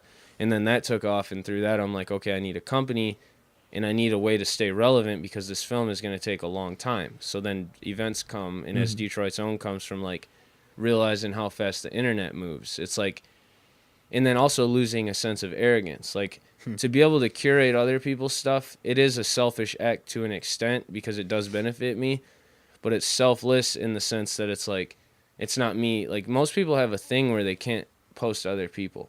Like, they'll be like, no, this is about me. You know what I'm saying? It's like, so it killed that in me, and then I kind of started benefiting, and since I was helping so many people, it just like fucking snowball affected. And again, I don't want to make it seem like the goal was let me go help people, and it wasn't completely selfish either. It was just like, I don't like how this climate looks at this, let me try to affect it. I didn't realize it was going to be an event company, and I was going to be like, I had no plans of getting paid for social media marketing. I had no plans of vlogging. I had no plans of a podcast. I had plans of a documentary film. And now it's like along the way, how I told you, eventually you're going to want a bigger project because the daily stuff is like, it's cool, but then you're like, I need to show these people what I can do. You know what I mean? I started with, I've already showed you, now I got to build a platform and then I can put this out. So that's where we're at right now. The events are, it sounds so fucked up, but it's almost like I need clickbait moments. Yeah. What's a clickbait moment? And then you think of it, and then it's like, can we do this one? It might take too long. Next one. You know what I'm saying? Yeah. So it's like the events spawn from that, or they're just like good. Like, it's healthy. Like, people react weird now. You know what I'm saying? Like, because I don't know where they're coming from. Are they watching a vlog? Did they watch my film content? Are they into movies? Did they come to an event? Are they listening to a podcast? Like, and to be honest, I think the podcast is the most important depending on how your brain works. Like, you guys like to talk, so the podcast may be the most important for you, even if you feel like vlogs are more beneficial, because the type of person I am, I'm not here to just entertain. You know what I'm saying? And you may feel the same way. You have information and you need to get it out. So it's like the podcast came late in the game, and then everything's just under the title as Detroit's Own. It's like, why does this have to be just a thing? Like, it could be a production company, it could be a clothing company, it could be a social media company, it could be a consulting agency, and no one can tell you otherwise anymore. Tell me otherwise. I have thousands of followers. You know what I'm saying? Tell me otherwise. Is a brand. It's just... Yeah, I'll show you some numbers and tell me otherwise. You know what I'm saying? And then they'll be like, well, you know what? You're right. You know, our brands can be whatever the fuck we want now. So I just needed a name to put it under. That became as Detroit's Own because, again, you have to detach yourself in some way. You know what I'm saying? You have to build a brand that's bigger than you. Yeah. Just like my one friend wanted to start a brand, and it was under his name, and he was just selling it under his name. And I'm like, well, what are you going to be, Tommy Hilfiger? You know what I'm saying? Is that what you want to be? You can only sell stuff with your name on it if you're attached, or, you know, so it's just, the whole thing was just this confusing process of like, I know I need a company or a brand. I know I have a lot of things I want to do. And then it just was like throwing ideas from there. Like, again, there's zero intention of making money off events at the start. You know what I mean? Like, for the longest, the first event I did, I paid the artist. And you know what I'm saying? And I did all the work, setting it up and promoting it and blah, blah, and I paid the artist. And now it's like, okay, you guys keep your sell money. You know what I'm saying? And I'll keep admissions, and we'll just keep it that. But, like, again, like, things just spawn how you said. You go out, you network, you meet someone you didn't think you were going to meet. Like, things just grew. Like, for me, especially if you're open to it. Yeah. And the crazy part is like, not to get it too deep again because I don't have that long, but, like, the way I was raised was, like, go make something. It did not fucking matter. Like, that's what my dad put in my head. It's like, go make something out of wood. There's a bunch of tools. Go draw a picture. Go read that book. Go binge play video games. You know what I'm saying? Go live in a bunch of worlds, you know, figure this shit out, and then come out and make something. So it's like, this is all And when I talk about that half pipe event, that doesn't consciously come to me half pipe on a boat. It consciously comes to me, how would this feel and it be cool? And then how do I build an environment that people physically go to and make that feeling? This color light matters. This image matters because it inspires this. This, like the action sports thing's not even, I don't see action sports anymore. I just see motion. You know what I'm saying? I see there's a boat, there's a skyline, there's motion. So it works in a shot. You know what I'm saying? I'm not really even seeing physical details. I'm not looking at a photographer and seeing a photographer. It's like, it's a feeling type thing. So under the brand, it's like, how do we make this feeling? Does it work as a short film? No, this one works more as an event. Get that feeling like this as an event. Like, That's sweet. I don't even like break them down by like discipline no more. Like, it's weird. Like it may be a fucking written thing. You know what I'm saying? Like, you may decide you want to write a blog post and you just get your most emotional thing out and it works. You know, it's like just not being bound to anything. If it's your company, name it what you want, how you want. It's like we can run with whatever these days and nobody's telling us nothing. You know, it's all just eyes on videos. That's currency now. Eyes on videos, eyes on content, ears listening. It's all currency. What is it like, real quick, if you got to get out of here, but what is the story of the documentary? Is it just about Detroit? Is it about like the come up of Detroit? It started as that, and like, I know people got to trust me when I actually start like putting this fully out to the public, but it's not about Detroit anymore. Like it takes place all in Detroit. You know what I'm saying? So you can feed that by, hey, I shot this over the course of 4 years, spending every fucking day running around Detroit. So it's an honest portrayal of Detroit, but it's more about humanity now. You know what I'm saying? Like, I'm too smart to spend 4 years on something and it only apply to people who live in a certain area. It's like, no, this has got to hit everybody. And it's got to, you know, matter to everybody. It can't just be like, oh, this is what my city's like. It's got to make... When you brought up music earlier and we're like, anyone can make music on a laptop, how many people made a full-length cinematic documentary out of a backpack yet? Yeah. Like, point them out, because we just got drones. Like, this is about to start happening. I'm not the first, I'm not the last, but no one's done it yet. You know what I'm saying? Like, it's a crazy point we're at where it's like, when you talk about successful movies, it's all tricks. It's stabilized footage, looks professional, so people think they're watching a real movie. Color graded footage gives them a feeling, so when it's color graded and stabilized, they can't tell the difference. Oh, and you got a drone shot? They don't know how a drone works. This is a real movie. They don't know the difference. And who's to tell them different if it's the same quality as a real movie? Like, what it is like, we have the tools now. We didn't have the tools then. It would have cost $100,000 to get a drone shot of Detroit. Now you can pay me $1,000 and I'll go get you 4 in a day. You know what I mean? Like, we're just in a different era, and it's like, that's just where I'm at with everything. Is like, let me fucking use these tools. We're early adopters. We feel like we're late. You know what I mean? You probably feel like you're late. Like, fuck, dude. People have been podcasting for 5 years. But to the internet, like Web 2.0, like we're still early adopters. Like, point out the people. You can point out the major people only who it's worked for. You know what I mean? Like, so it's like, we're still in like such a good spot, and like, that's where I'm at, like, with the movie and everything, is like if my platform's big enough that when I go meet with Netflix, and I look like I can drive streams on my own, I fetch a higher amount of money. Right. Because it's, okay, yeah, we'll sell you this film, but if you want me to promote it, then you got to pay me. Right. Because I'm selling you this film, not my personal platform. Like, it's all like little ways, like putting pieces in place. Because you guys, I'm sure you know, you've made something great. It didn't get what it deserved. So it's like, if you spend 4 years on something and you put it out in a climate where you can't guarantee it gets what it deserves, you're a fucking idiot. You know what I mean? And that's like when I switched the narrative of the film. I'm like, now it's shot in Detroit. And honestly, the story of the people around me and the countercultures around me, whether it's the hood-ass people, the skateboarders, the rooftopers, whatever, like, our story is crazier than anything that needs to be told anyways. So it's like, you have to strip off it being about Detroit. You know what I mean? Like, or the narrative in my first film trailer that took off doesn't fit now. You know what I mean? Like, the city's changed. So had I put it out right away, then it wasn't a timeless thing, because I would have been addressing where Detroit was for 4 years. Now we're in a different place. You know, so it's like, timeless things in any art form, not to go on this whole rant like I did, but any art form, if it applies to the current climate at all, it will not be timeless. If you're sitting there talking politics or anything like that, it cannot be timeless, because those are things that only apply for a certain duration of time. Raw human emotion is forever. That's why most of your movies are like, have a love scene. Love is forever. People will know that feeling forever. Or like pain, or you just got to adhere to things that like no matter what, given any deficit of time, this will still matter. You know, does that make sense? Oh, absolutely. And Yeah. locations don't work like that. You know, like Smart. yeah, there's somewhere in fucking some third world country that's not third world anymore, and now it's a wealthy place. Yeah. You know what I'm saying? So if something came out about that at that point, it's just a time marker. Yeah. That is super insightful, It's very insightful. and very smart to do. And then like all these people saying, "Oh, like why is it not about Detroit anymore?" But you have to follow your gut and your instinct and You know can't what works Yeah. best for understand. you. And like they gotta know when they like for your listeners or anybody that follows you, it's like eventually you're gonna make choices they don't agree with.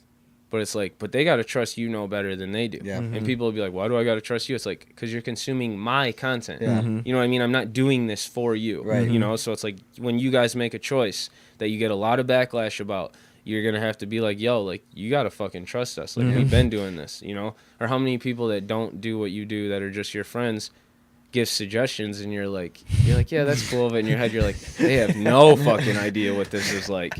You know what I mean? Yeah, oh Like, yeah. it's just, exactly. yeah, it's Yeah. just weird shit I've been seeing through living in like the content creation realm, I swear.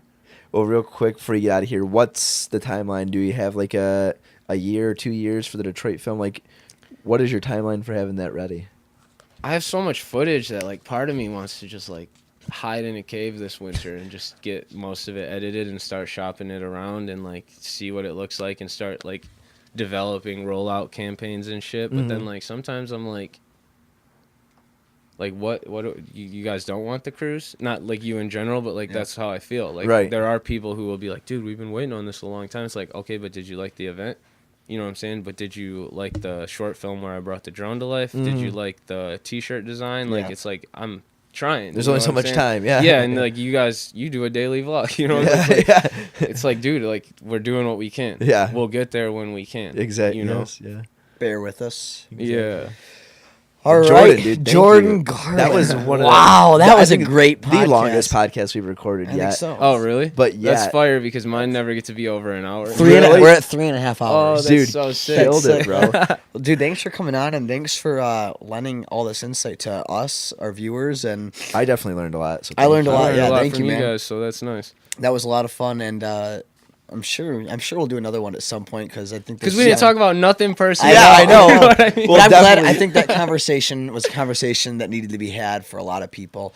So if anybody wants to reach out to you for anything, how should they do that? DMs, emails. Yeah, social media at Jordan Garland, MI, like Michigan, and as Detroit's own. Mm-hmm. Subscribe to their podcast. Subscribe to mine. It's called Spooky Hours. Spooky Hours with a Z. Yeah, with a Z. I shouldn't have done that. Hindsight should not have done that. You know what I mean? It's hard to But find. then you're competing with people with HOURS instead of Z on Yeah. Google Analytics. Yeah. Will save that. But yeah, that's my social media and my stuff. So Dude, Alright. check out Jordan. Very insightful.